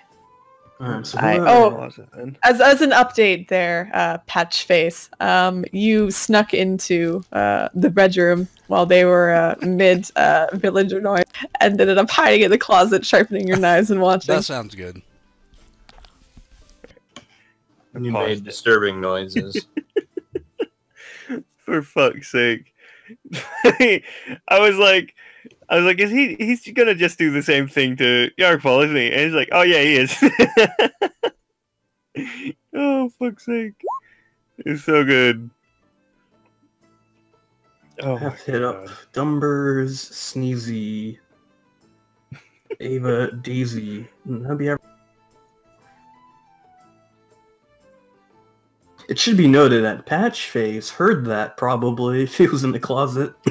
Oh yeah, that's right. He would when he... Oh fucking hell. Oh no. I'm predicting I don't trust him. Yeah, you would have heard him being like, "You're my favorite, right? You know that. You know, you're like my best friend and all that." And he's he's telling him like, you know, if you want the second mate or whatever, you've got it. Just let me know if you do. Yarkball's like, yeah, nah, I'm here to cook. Oh, It's time to cook, Jesse! Oh. Alright, is everyone back? Bo is Never not. lost. Yeah. Mm-hmm. He's waiting on Bo. This is fucking hilarious. This is fucking great. Oh my god. Jesus Christ. Just the fucking chaos. It's gonna be so good when Yargwall gets back to the fucking ship and Toby has opened the pantry. Oh, Just he's in any moved regard. in. Yeah, he know. slept there. Oh my god, he's going to crush him. I can find pantry pics.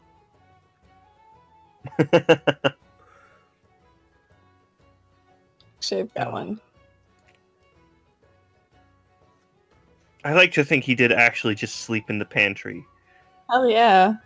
Like, Just not pulls out a fucking drawer and understanding. lays in it. Yeah, like a little cat. Just curls up in it. Oh, poor fool. Oh my gosh. Let's see if I can get those. Where's those ships at?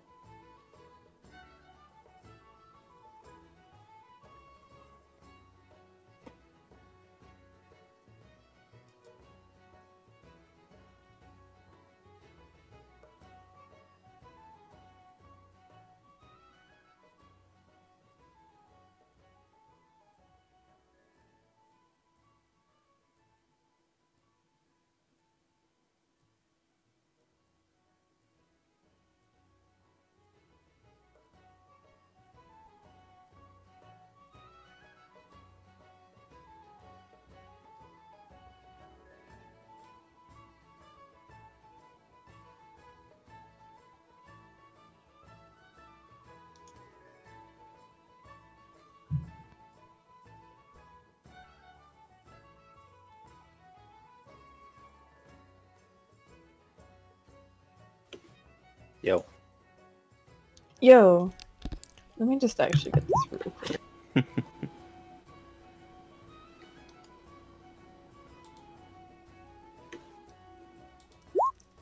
I'm just gonna make this one nap really quick.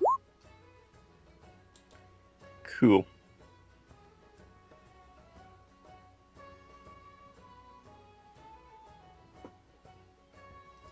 Oh my god. This should have been my character. Oh, this is fucking great. No, I'm happy with the Argval. Eyebrows pretty great. Pretty great.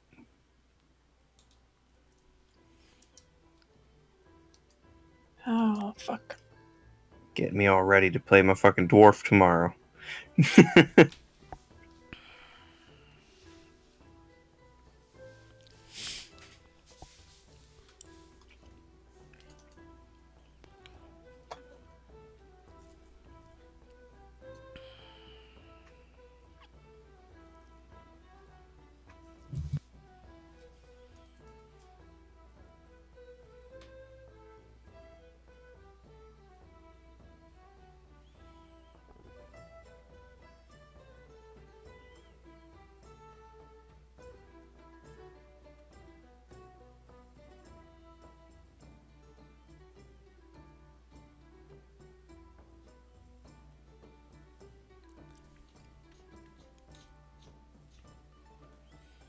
Who are we waiting on now?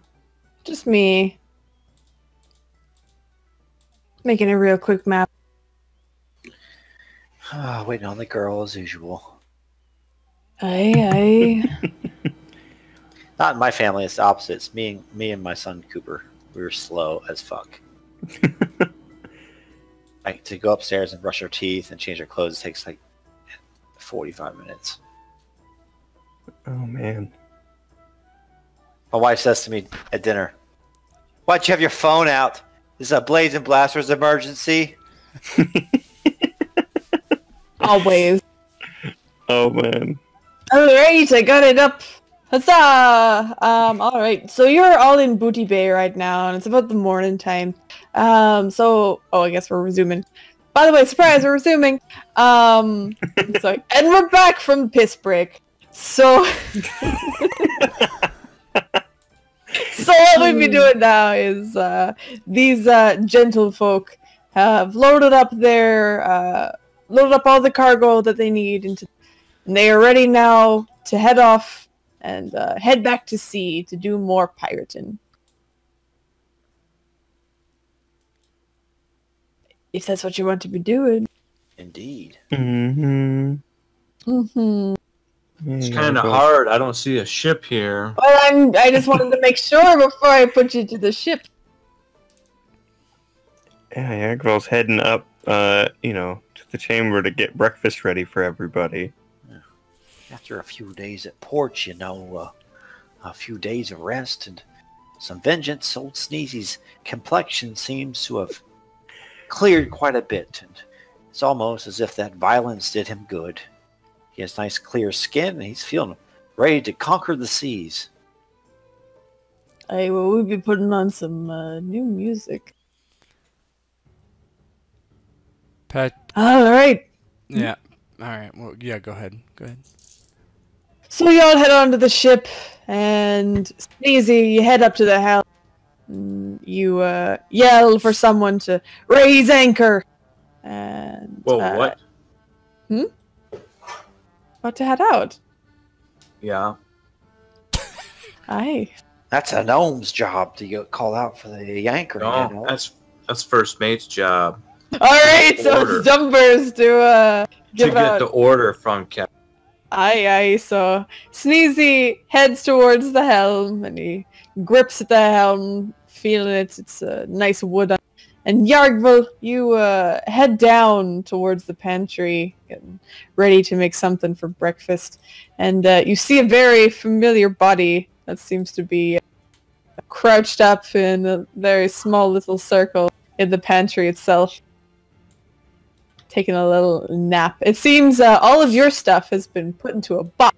All of his stuff is just there, kind of around.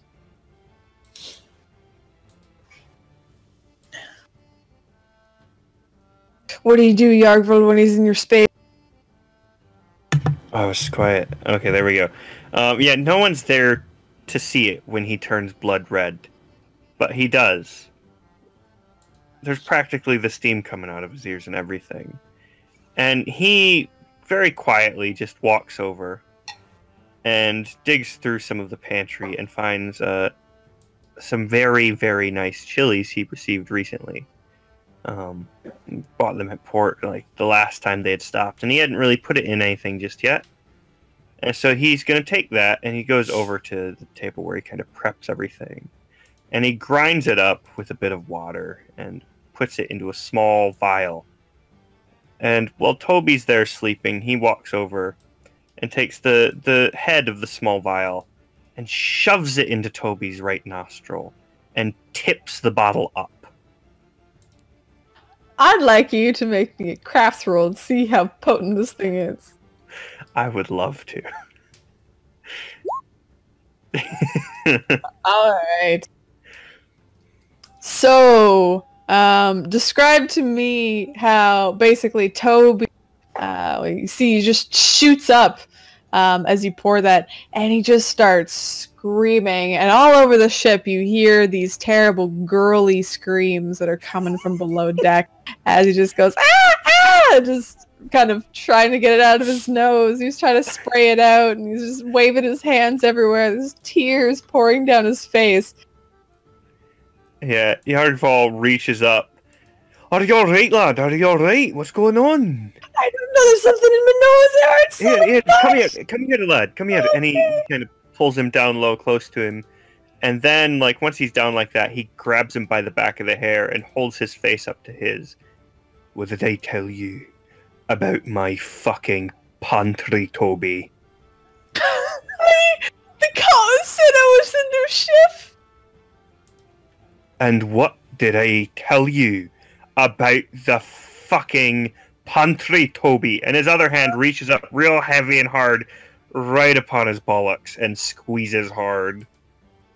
And just his eyes are going wide. You see they're bloodshot. His tears tears going down his eyes, snot running down his nostrils, and kind of some drool coming out of his mouth. And you just see he's just shocked. I'm sorry. I just thought the captain said, God, can I get some water or something?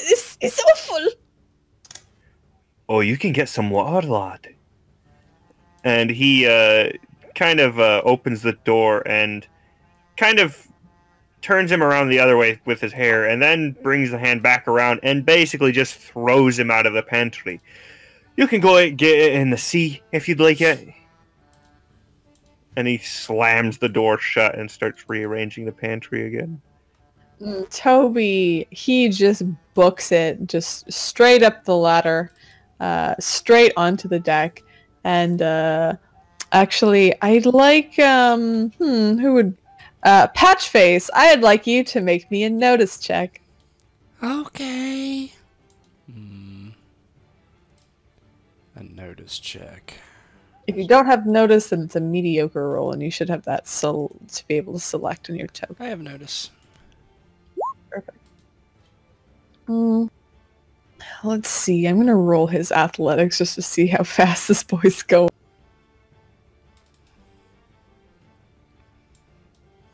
So he's just tripping over himself, and you hear the big clatter as he's just falling over. You can see the tears pouring down his face. He's crying and sobbing very loud. He makes his way over towards the edge of the ship, and he actually just careens off the edge of the ship and into the water because he feels like this is the best idea to eliminate the pain.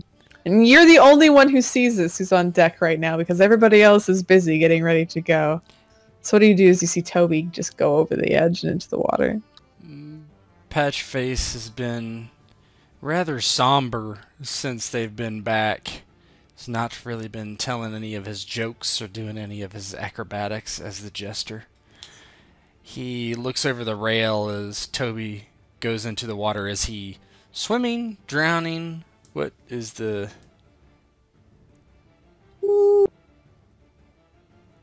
He seems to be swimming just fine, but he seems to be trying to get something out of his face, and then you realize he's just like, it's salt water! And just starts freaking out.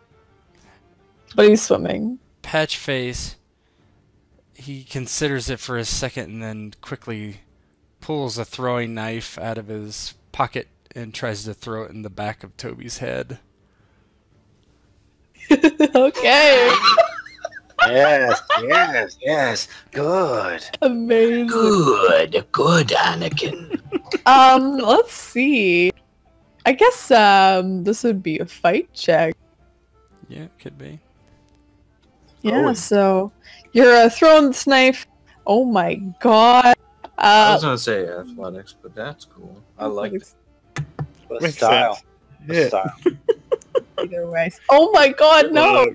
Oh my, okay, so What style? Patchface, you throw this knife and Toby's just flailing around in the water, just trying to do something about this pain. You can see the knife, it just lands so perfectly at the base of his skull and just enters through there. And you can see him stop as the blade enters.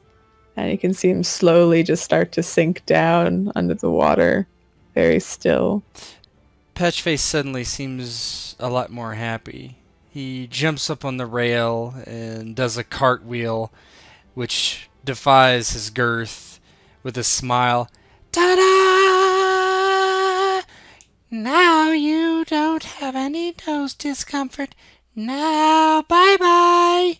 And he jumps back off the rail with a thud. He's like, where's my best friend? And he goes off looking for the captain. Captain, you're getting ready to head out, and everything's ready, everything's set out, so it just requires your order for the anchor to raise. We're letting Dumbers know, and then Sneezy will guide you out of this port and out. Numbers, give the order. Set sail. Hi, Cotton. Here's a mighty fine day. You know what they say. White waters in the Marne. Right. Dumbers turns and looks to the crew. Aye! Weigh anchor and hoist the mizzen. Set sail and bring me that horizon. Hear the cacophony of kind of orders being shouted back at you, exactly kind of what you said, confirmations, letting other people. The anchor's hoisted up, it's risen, mast brought down, and everything is ready to be set and sail there, Sneezy. Numbers looks to Sneezy. Set hidden, Mr. Sneezy.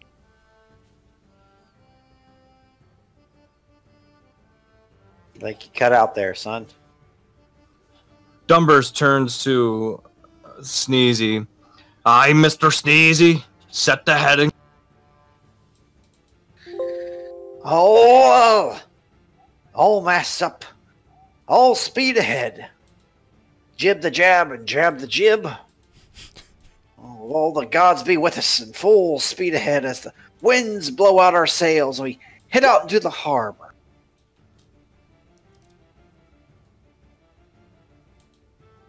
So you turn that turn it hard, cranking it. And the ship starts to slowly pull out of port. You turn around to look back at Booty Bay, where unfortunately only one of you really got any booty that day. You see it slowly sink into the background, getting smaller and smaller as the waves lick at the bow of the ship. And of course, as everything started up, and you've started sailing off, there are other crew members that you have. They're just extremely unimportant, and they have no bearing on really having any sort of token for them, because they're that unimportant. But they do start singing sea shanties.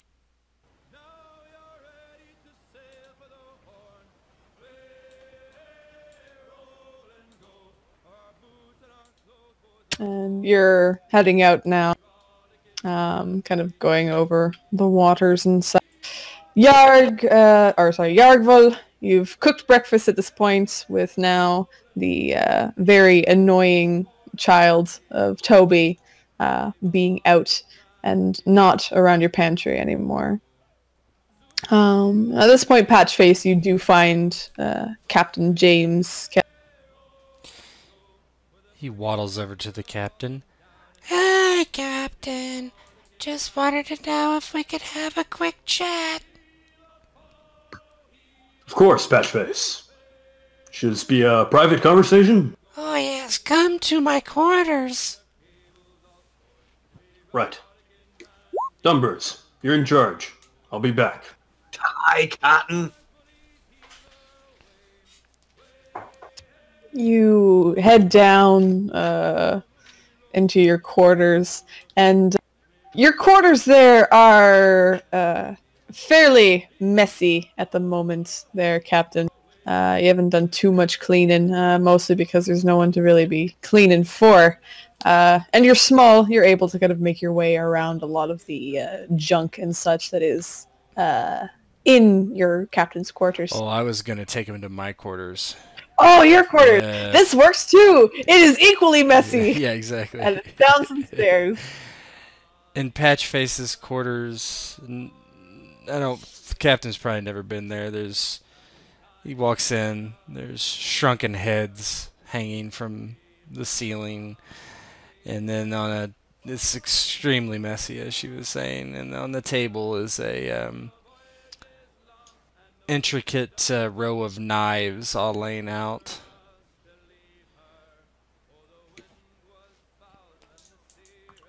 Is there anyone else here, Patchface? No. All right. Well, whew. I hate doing that voice. It's really grating. Mm-hmm. Doing well. What seems to be the problem? I was in the closet with the cook. I can't remember his name. Yaka Vaka Vaka or something like that? Yes. Yardville. Mm-hmm. And you went in there and you said that he was your best friend. Ah! How can he be your best friend if I'm not your best friend? How can he be your best friend if I'm your best friend? Patchface, I thought we talked about this.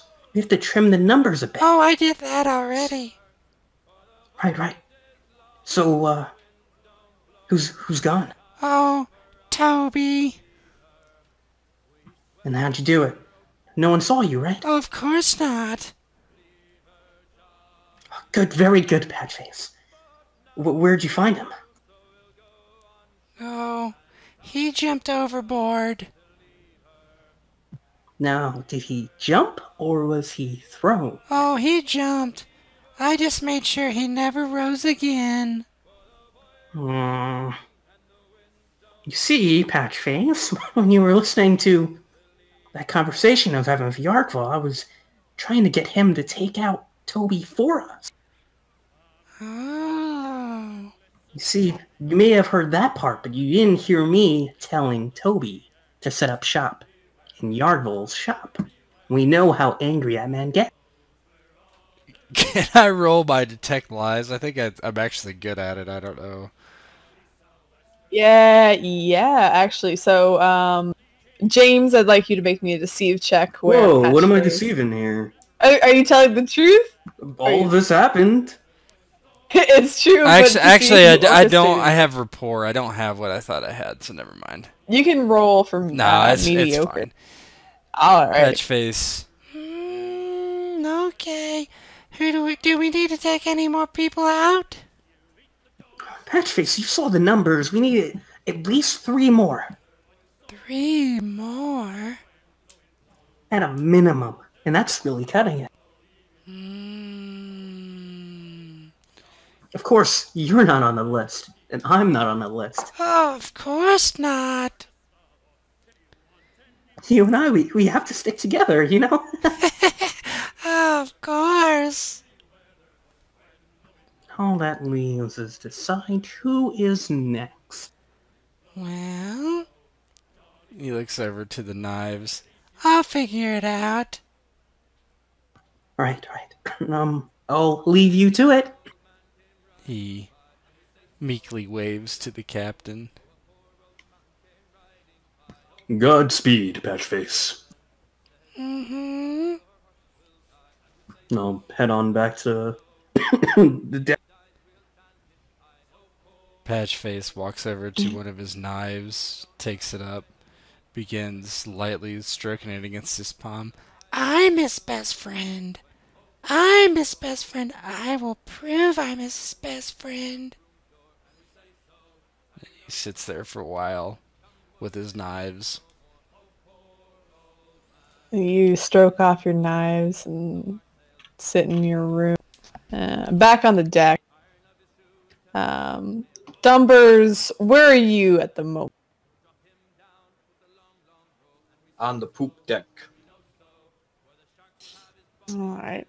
So you see Ava is actually kind of up. She's kind of leaning against the wall, kind of before the captain's room. You see she's got a dagger out and she's cleaning under her nails.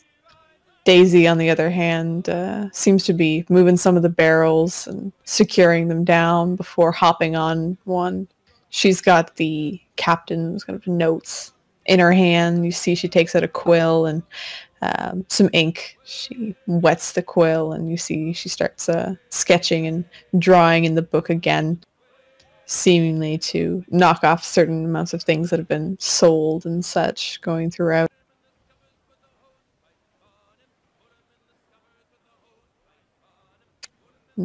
Ava looks over to you, Dumber. Is there anything he's doing at the moment? Yeah, Dumbers has his little telescopy thingy out, and he's looking around, just keeping an eye on the waters, looking for any other sails or anything that they may be able to plunder whilst on open waters. Ava chimes in. You can hear a voice coming from behind. Hey, what you looking at? Testing the horizon. Oh, really? Well, but it's hard to see with such a small thing in your hands. It may be small, but it gets the job done. Yeah, that's probably what you hear all the time. She gives you a very wicked grin as she cleans under her fingernails.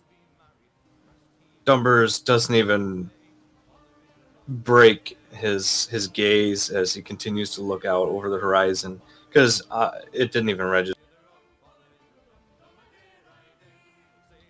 You see, well, you don't see, but you can tell. Well, there's a little bit of disappointment in her face as you don't kind of react to that, and she continues to clean under her fingernails. Daisy just kind of pipes up as she's looking down. Why you spent this much money on getting a bunch of octopus tentacles?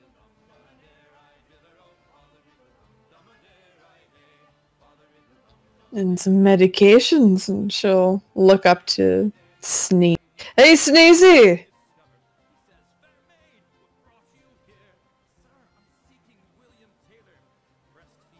Sneezy? 'Tis far too focused with steering the ship to answer. Apparently. Seems those crotch medication's been costing us quite a bit. Unfortunate. Dumbers, I'd like you to make me a notice check as you're looking out into the horizon. Right, I'm gonna make a little...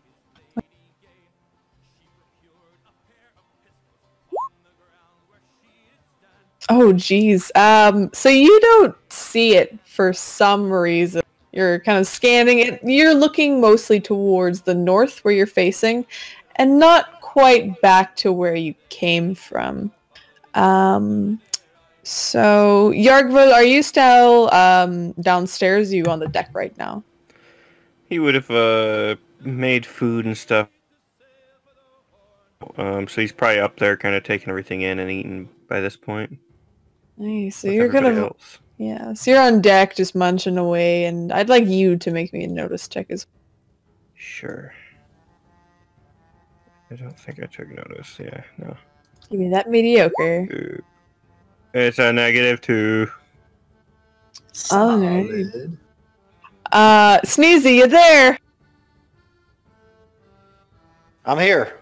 Sneezy, I need you to be making me, besides the accusatory kind of glances that Daisy's giving you for your itch cream, I'd also like you to make me a notice check as you're kind of helming the ship, but I'm going to use a fate point to give you a -2 since you're kind of busy right now. Yeah, I missed a little bit. Actually, what do you have? Navigation. Yeah, I'm actually going to give you -2 because you're too busy with one hand on the wheel and one hand down your pants because it's really itchy right now. Give me that notice. Oh, Yeah. And Captain, as you come up, so all onto the deck, give me a notice check.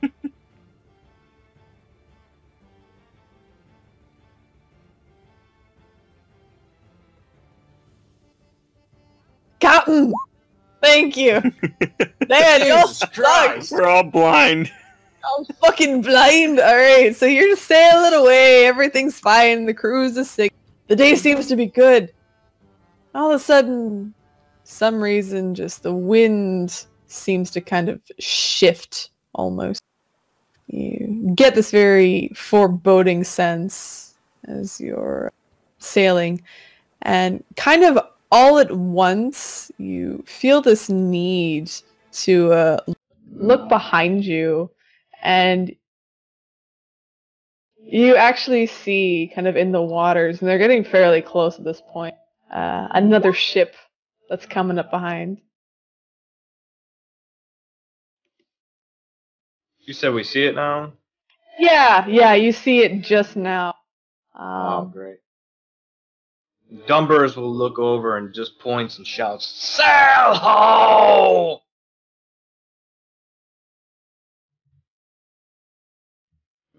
What's everyone Stacy else kind of doing? looks at the port side on the left and says, "Oh, we have company here." Oh, For fuck's sake. Yeah, Yardfall drops his last bit of food and kind of heads over towards the cannons and start prepping. You see, they're already kind of starting to spin, and Dumbers, as you look over there with kind of your scope, trying to see exactly maybe who is there, you get a glimpse of a very familiar couple of faces of Maul and of Nelson. They're both standing at the front of the ship, and beside them seems to be a man in a captain's hat. He has his large cutlass in his hand, is pointing towards all of you. So Dumbers sees that and turns to Sneezy. "Aye, we've got company. It was those from the night before. Mr. Sneezy, bring a spring up on our cable. Bring us around." aye, aye. Coming around the port side. Everybody, all hands on deck. Grab a hold of the mast. We're going for a ride. Kind of swings around to the port side. He wants to time it up so as soon as the cannons are ready, they can kind of bring her down to kind of a port side here. Aye. So what I'm gonna want you to be doing is making me a navigations check. Basically, it's to see who's better, them or you. All right.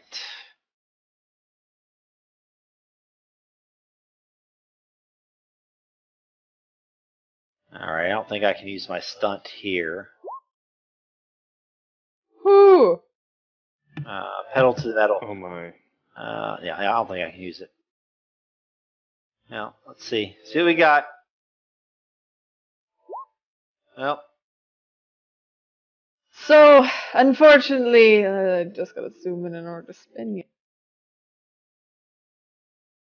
I was gonna say you could use a fate point to match Yeah. it, You can use a fate to re-roll. or hell, you could re-roll actually. Yeah. let's do it. Alright. Use it. I gotta just tear off this.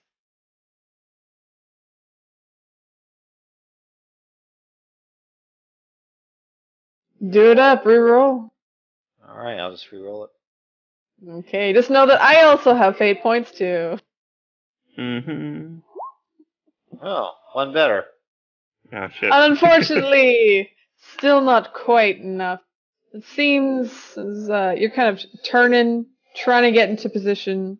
Turn you back just a little slightly. Not letting me. I hate that it just locks. I know why. There we go.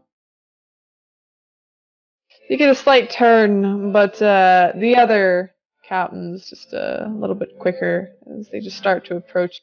And they actually turn, so they're not sight. Let me see. They actually turn as well to make sure their broadside is to you. And they've got their cannons out too. Where's my? There it is.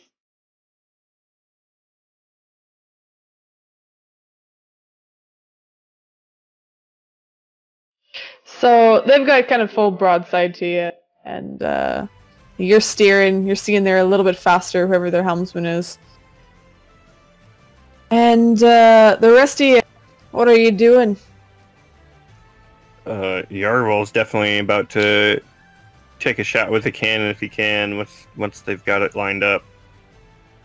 You hop on the cannon, you put the cannonball in, and you aim it. Kind of set it off, and there's a loud explosion. You cover your ears as you see the cannonball fly and start to fly over towards them. Bless you, Sneezy. Sorry. Let's see, what should we use for this? I assume explosives or something similar. Could use explosives if you want, or shoot. Yeah, shoot would be the best.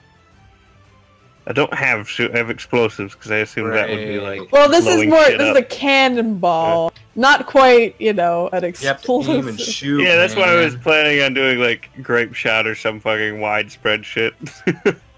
Did you want to do a cannonball or that? Oh yeah, if I can do like grape shot or like chain Sure. shot or some shit like that. Yeah, do some chain shot, and you can use explosives. Cool. Yeah, he's not looking to like pop a hole in it. He's looking to like just scatter damage. So. All right. Unfortunately, Why is it not showing the? Oh, weird. The name doesn't show up. weird. But yeah, you attempt to shoot. Unfortunately, it goes wide and kind of you see the chain shot just misses the mast, going straight by, flying past, and landing into the water. And they're gonna fire a couple shots off it. And I actually would like Sneezy. You're gonna be basically dodging for this in a way, so your helmsman skills. So roll me some navigation. All right. Coming up.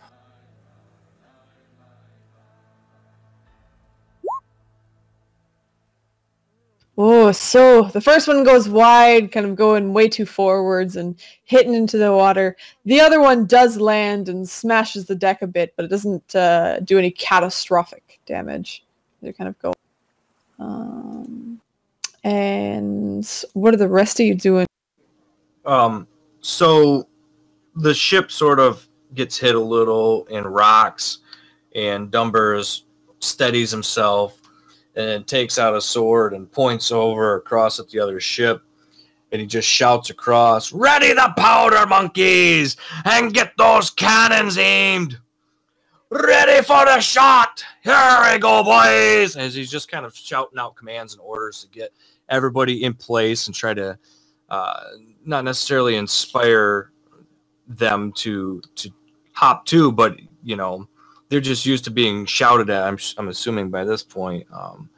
But now that they've been hit, I'm hoping that they kind of understand the urgency. Oh yeah, they all run towards the cannons and everything. Unfortunately, the other crew was very much prepared. These guys, you are not as much prepared, so you'll have to wait a little bit.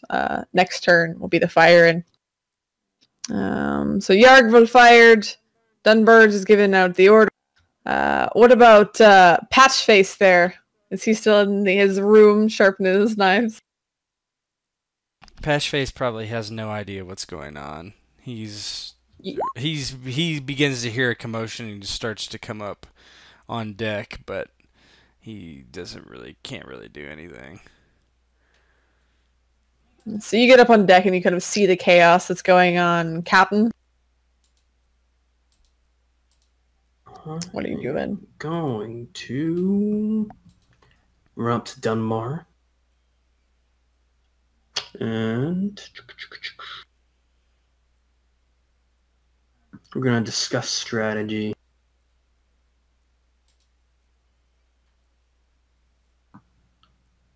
Dunmar. Right.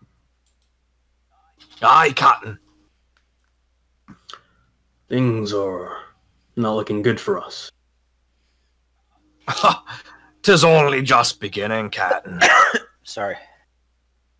I say we hit them with the old reliable. Wave the white flags, and then when they lower their guard, we Aye, draw 'em in and then cut their throats. Aye. Sound solid? Are you sure, Captain? They never see it coming. 'Tis your call. And Dumbers will look out across the deck. Wave the white flag! You hear Ava call, "Are you sure there?" 'Tis the Captain's orders! Aye. You see this hesitation in her voice, but she runs over and kind of goes to the end, and she starts swinging a white flag, and the rest of the crew is pretty confused as well. What are you doing there, Captain? I ain't a yellow. No. What are you talking about? We've done this before. Now we give him a big old wink. We're surrendering. Oh, you mean the maneuver? Yeah, that one. So put on your best game face. Some tears will do. All right, come on, lads. We're giving them the old flintlock farce. You hear, aye, just going through the entire crew. Yeah, meanwhile, Yargval he's noticing like that this is what's going on. He's heading down and he's grabbing a few of his more select supplies, essentially something similar to Molotovs. All right, so you're gonna you're waving the white flag. The other captain seems to be acknowledging it, and if you don't stop them, they're gonna come up and kind of sidle up right beside you, and start boarding. Oh yeah, let them sit there.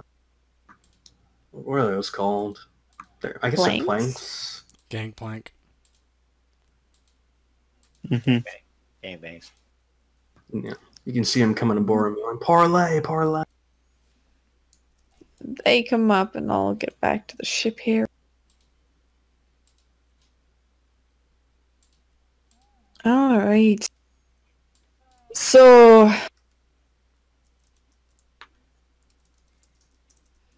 you'll be letting them walk the gangplank, so putting them down, and you see a few members of their crew start to make their way over.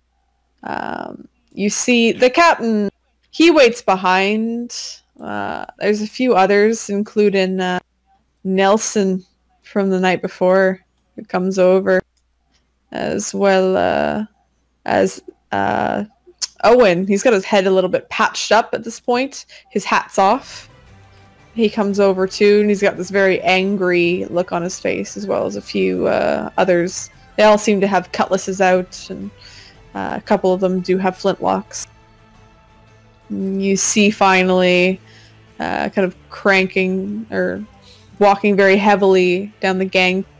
He's got his cutlass out, and he's smacking the flat end against his hand and looking over at all of you and then looking towards you, Captain James. Already surrendering there! Any Captain Worf his salt knows when he's outmatched. Aye, that's been true. We are known as the thieves of the high seas for a reason. What are your demands? Well, for one, we be wanting the people that be starting the fight last night and hurting my man Owen over, and my girl Mole. Oh, if you're talking about me, and sneezes up at the helm here, you're gonna have to come up here and get me away from this wheel, and I'll be throwing both fists at you and this here sword. I thought this was a parlay there, Captain. You waving the white flag, you're looking to still do some combat? You're not having this one come over and come with me? He does not speak for us. Me and Owen there, we had our settlement. That was between me and him. You leave the rest of our crew out of it.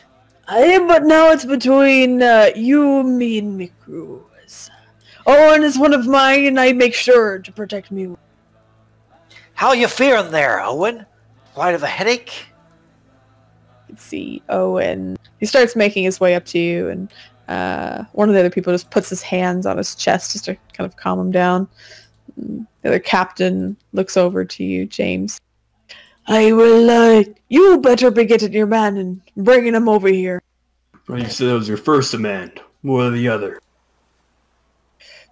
Oh, my second demands. Well, I would like some gold for the trouble, some cargo. That would be, of course. In addition, just kind of scans his gaze over and points at that one over there. She'll make a nice addition to the crew. Which one? Ava. You get Daisy. You're not taking Ava. Yeah, you can see Ava's like, okay, and then she's like, oh. And Daisy just looks to you, James. I'm the only one who knows how to read on here. Yargval would actually kind of pipe up. How the fuck do you think I do my measurements? You just never asked. That's your fault. I need my pictures, you fat dwarf. Settle down, men and women. We are coming to an arrangement here. Is that all?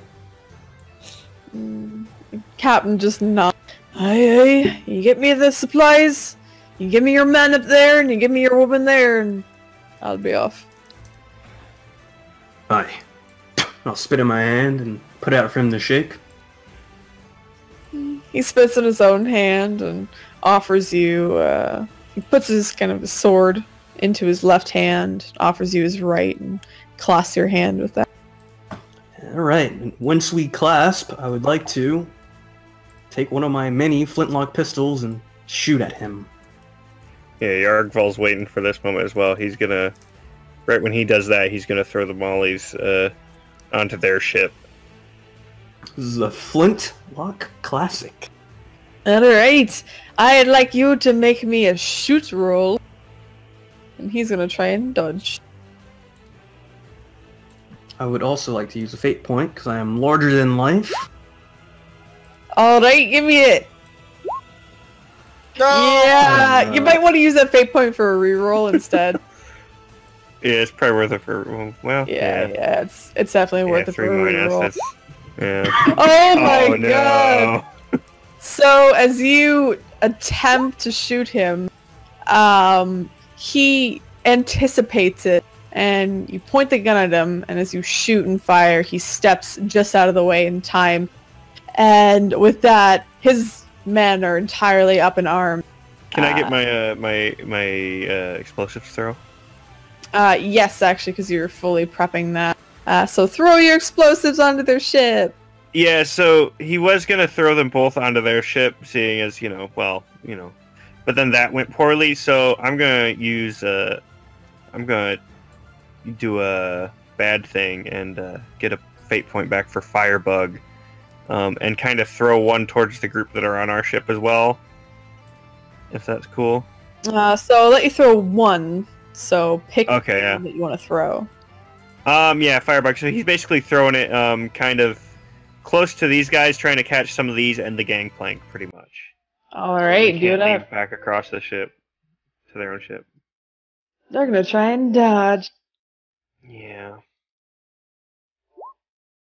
It'll be fine, we can put it out. And let me do my explosives. Alrighty, come on, boy.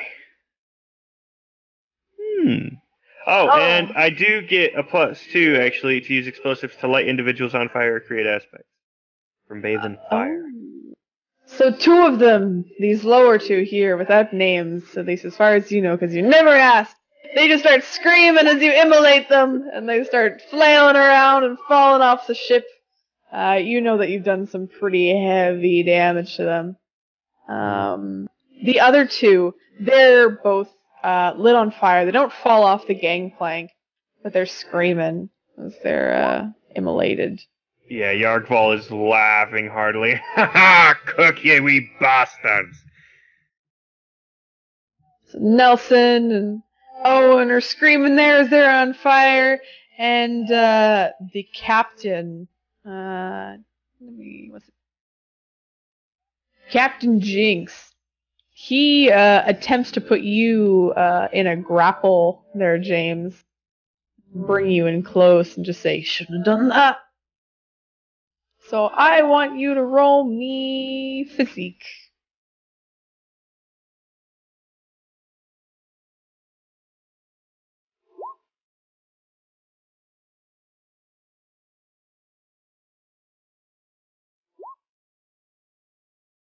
Ooh.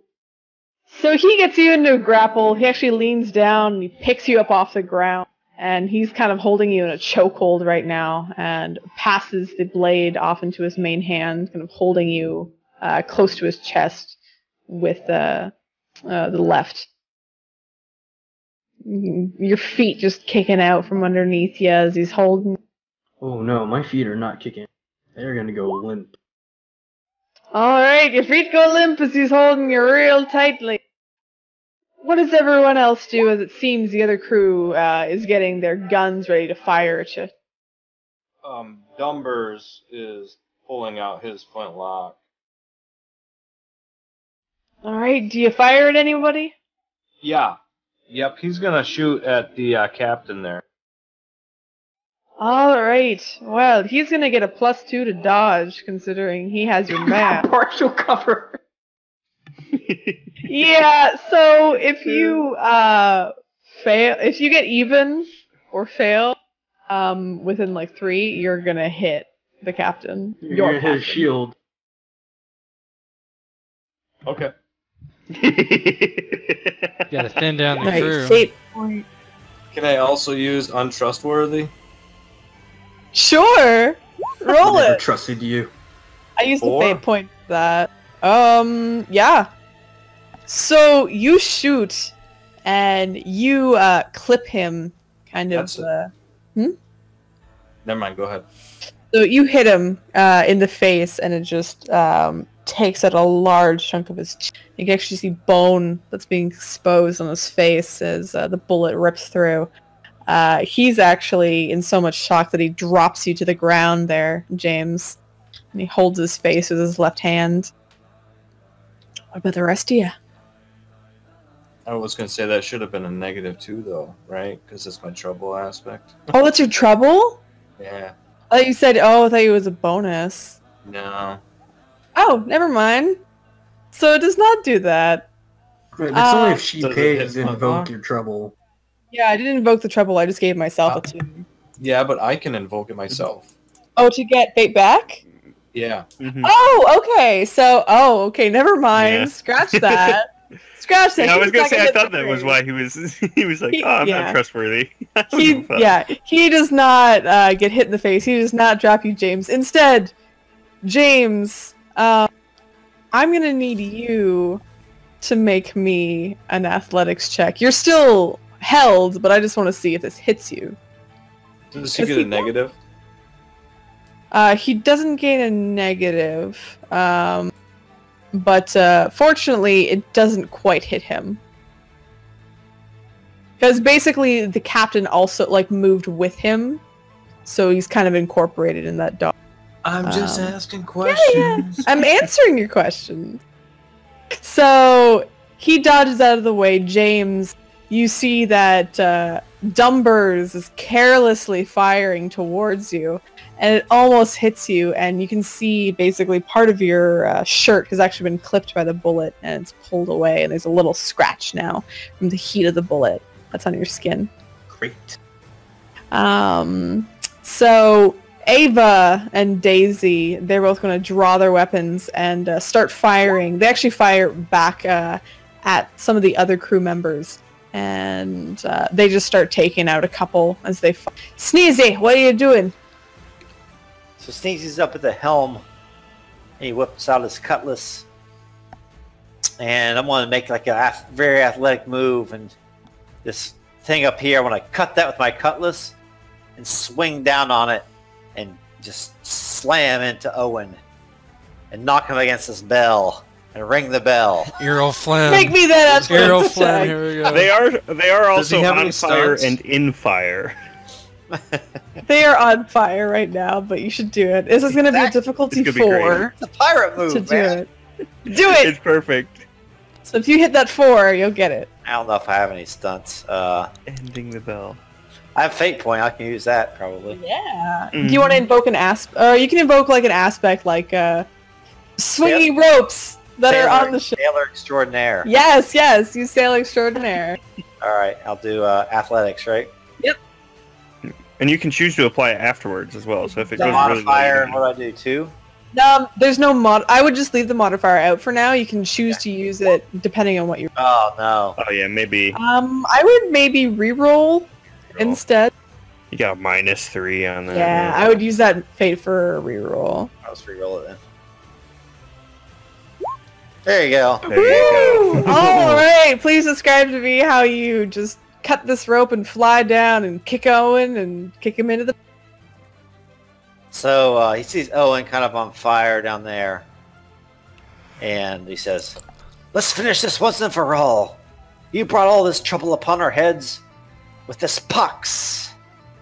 And he whips out his cutlass and with his left hand just sing, cuts the rope, and he grabs it with his right hand and says, "Yo ho, my dairy!"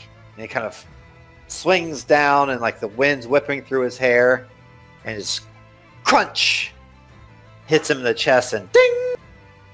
The bell kind of rings out, and he slumps unconscious against the mast, and the crew of the ship, ho ho! As you smash him against the pole there, and the bell clangs and continues to kind of clang a little bit. It's very disturbed at this point, just because you catapulted this man into it. It actually falls from its precipice and lands on Owen's burning head. And you see he just slumps down even more, unmoving. Patchface, what are you doing?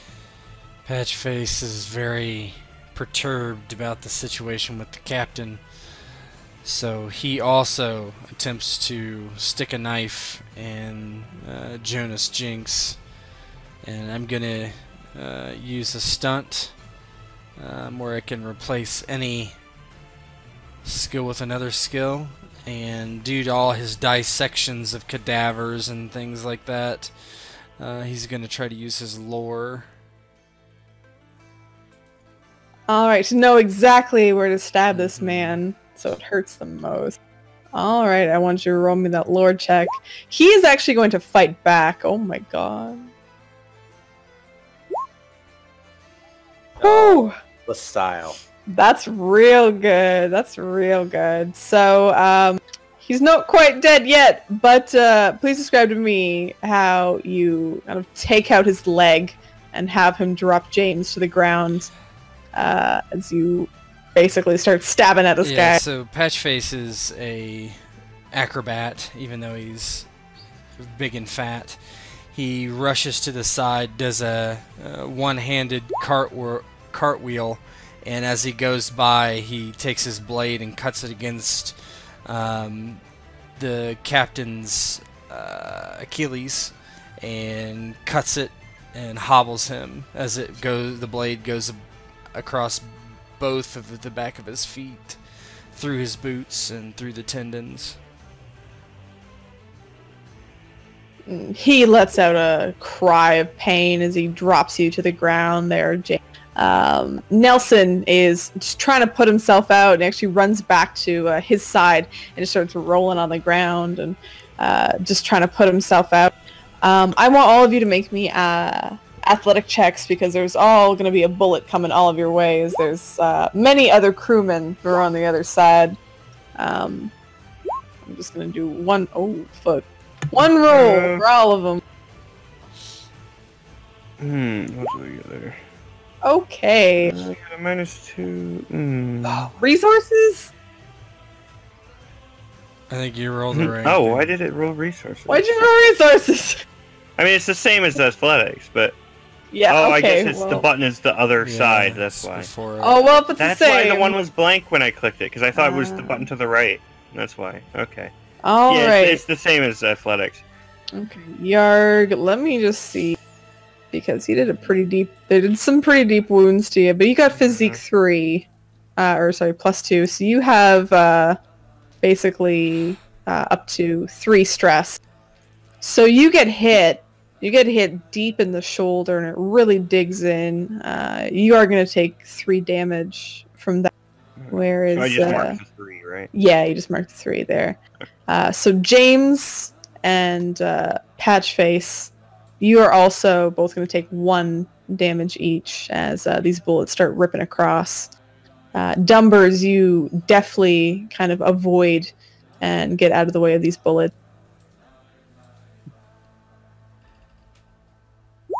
And so does Ava.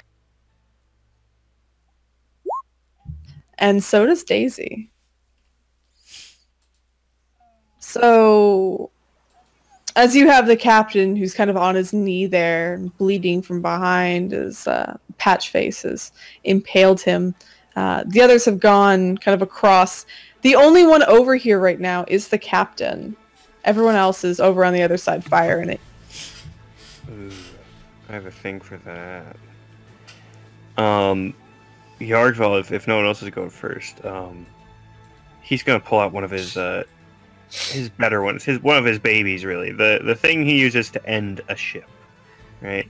It's basically like, it looks almost like cannon shot itself, right? And it's basically set so that once it impacts something heavy enough, the whole fucking thing just goes up, right? Just sending blazing shrapnel on fire and stuff. Just fucking obliterate whatever's near it, right? Basically like a big fat cannon-sized grenade, which he's gonna try and lob onto the other ship. All right, so this is gonna be. You just throw. It's so close. It's gonna be like a difficulty. It's a lob that even Cool. difficulty 2 to be honest, because you're just chucking it on and it's really close. The higher you get is better because the less damage is gonna be to your ship. Awesome. All right, so Ooh, that's a lot of minuses. I'll use I feel like he's going all in for this. So I feel like that would have been like if he were a bit light. So I'll use well fed to make sure he gets it well across over there, so it's deep onto their side. all right. Roll.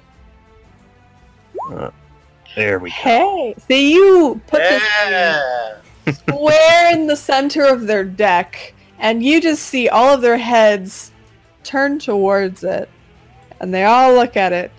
And as it lands, rolls a little bit, and then there's this huge boom that just goes off, and you just see this shrapnel from the ship just fly up into the air, and you see basically this giant hole that's now formed in their deck that's going down to the water, and just water just starts to flood into the ship. And they're all just screaming and crying out, yeah, exactly. Yeah, Yarkfall, meanwhile. You fools! Die! And he's just laughing maniacally again now, seeing the other ship just in flames, just torn to bits. Not really concerned at all with what's going on our ship, and the fact it's also burning.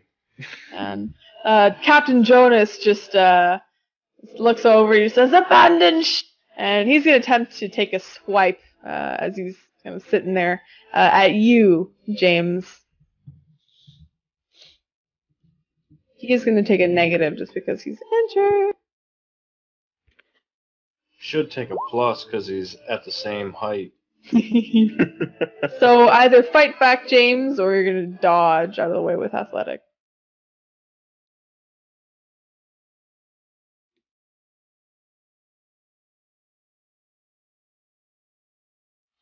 You can do it, little man. Come on, Captain. Come on, Cap. Is he alive?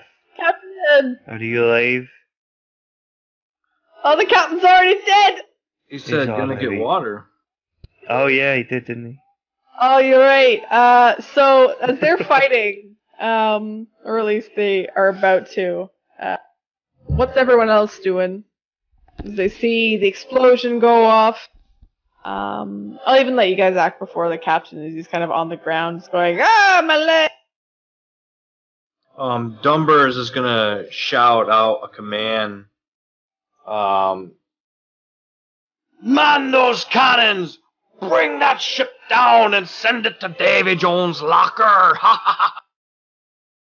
You just hear eyes from the crew, and a lot of them had already still been in that position. They just start firing into the ship, and because it's so close, there's just no way that the ship could dodge it. You just hear cannon fire just go off. There's multiple booms just going off as you fire the cannons. And just this ship right across me was just getting torn apart and just sinking so quickly. Sneezy! Oh, actually, James is back! So James, the captain is actually taking a swipe at you as he's kind of on the ground, kneeled down. His Achilles tendon's kind of cut at the moment. So he's going to take a swipe at you, and I need you to either fight back or try to dodge with athletics. I was gonna try to play dead. Oh, we're playing dead? Oh! Alright, well, if you'd like to do that instead, give me a deceive check. You can make a notice. No! So it looks like he doesn't actually go after you. He's actually gonna turn around to you, Patchface, and try to stab you. Alrighty. It's one of my stuns too, so no one can attack me because I have the aspect Feint Deaf on. There you go. So I've already rolled a 0 for him in terms of I just fight. fight. So either fight back. Yeah, if you're stabbing back at him. Alright, you stab back at him and you kind of jab him into the shoulder. He's still not down yet. He's just a little bit left of life in him. But you do stab down to his shoulder and end up injuring him a little. Yeah, this just big fat man just nimbly steps aside and pokes the captain in the shoulder. And Sneezy, what are you doing? I think I'm like down here in the thick of it, right? You are.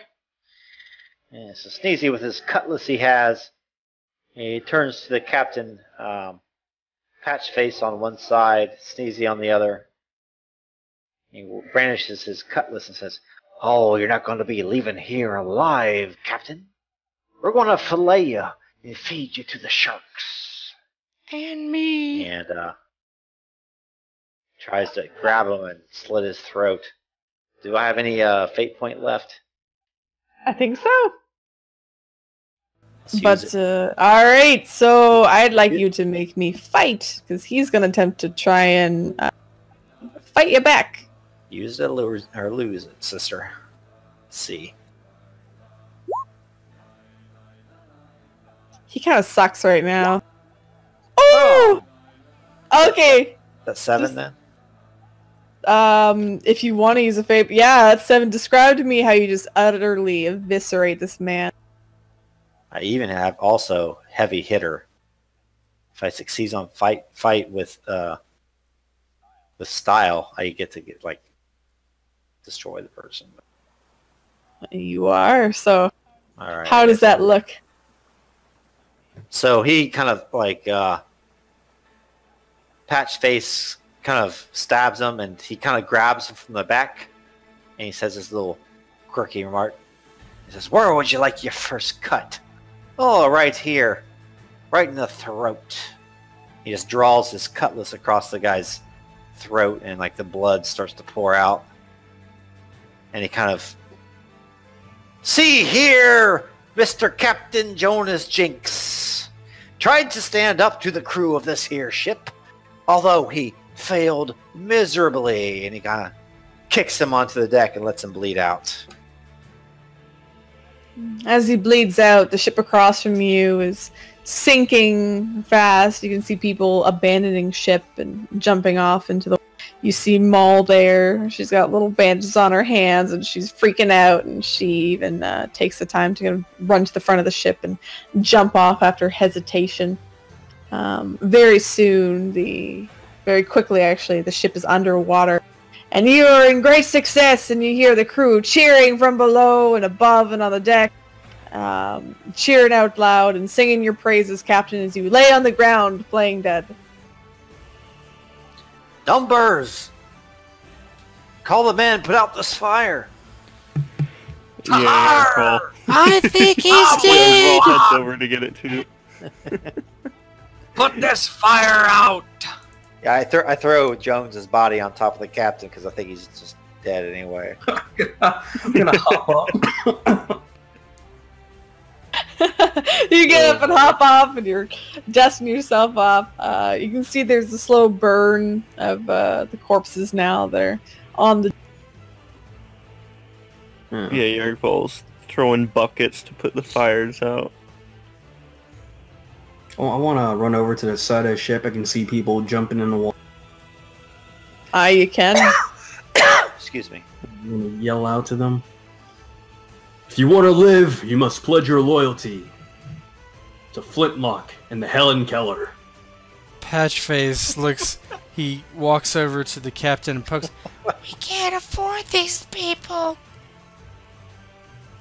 Don't worry, they're gonna be slaves. Oh, slaves, nice. Some of them end up making their way towards the ship and climbing. And as you bask in the success and glory of defeating another ship in easy combat with the Flintlock fake-out maneuver. Flintlock farce. The Flintlock farce. Any closing RP from you guys as you celebrate into the evening, as you sail away? Sneezy just ascends the ladder here and all his way up. Achoo! Which way will it be, Captain? Whatever way the wind takes us. Let's just end on that. Alright! And that's, with that order of taking it wherever the wind takes, that is the end of tonight's episode of Blades of Blasters. We have C-list pirates. Yeah. C-list! I don't know. This could be It's D-list.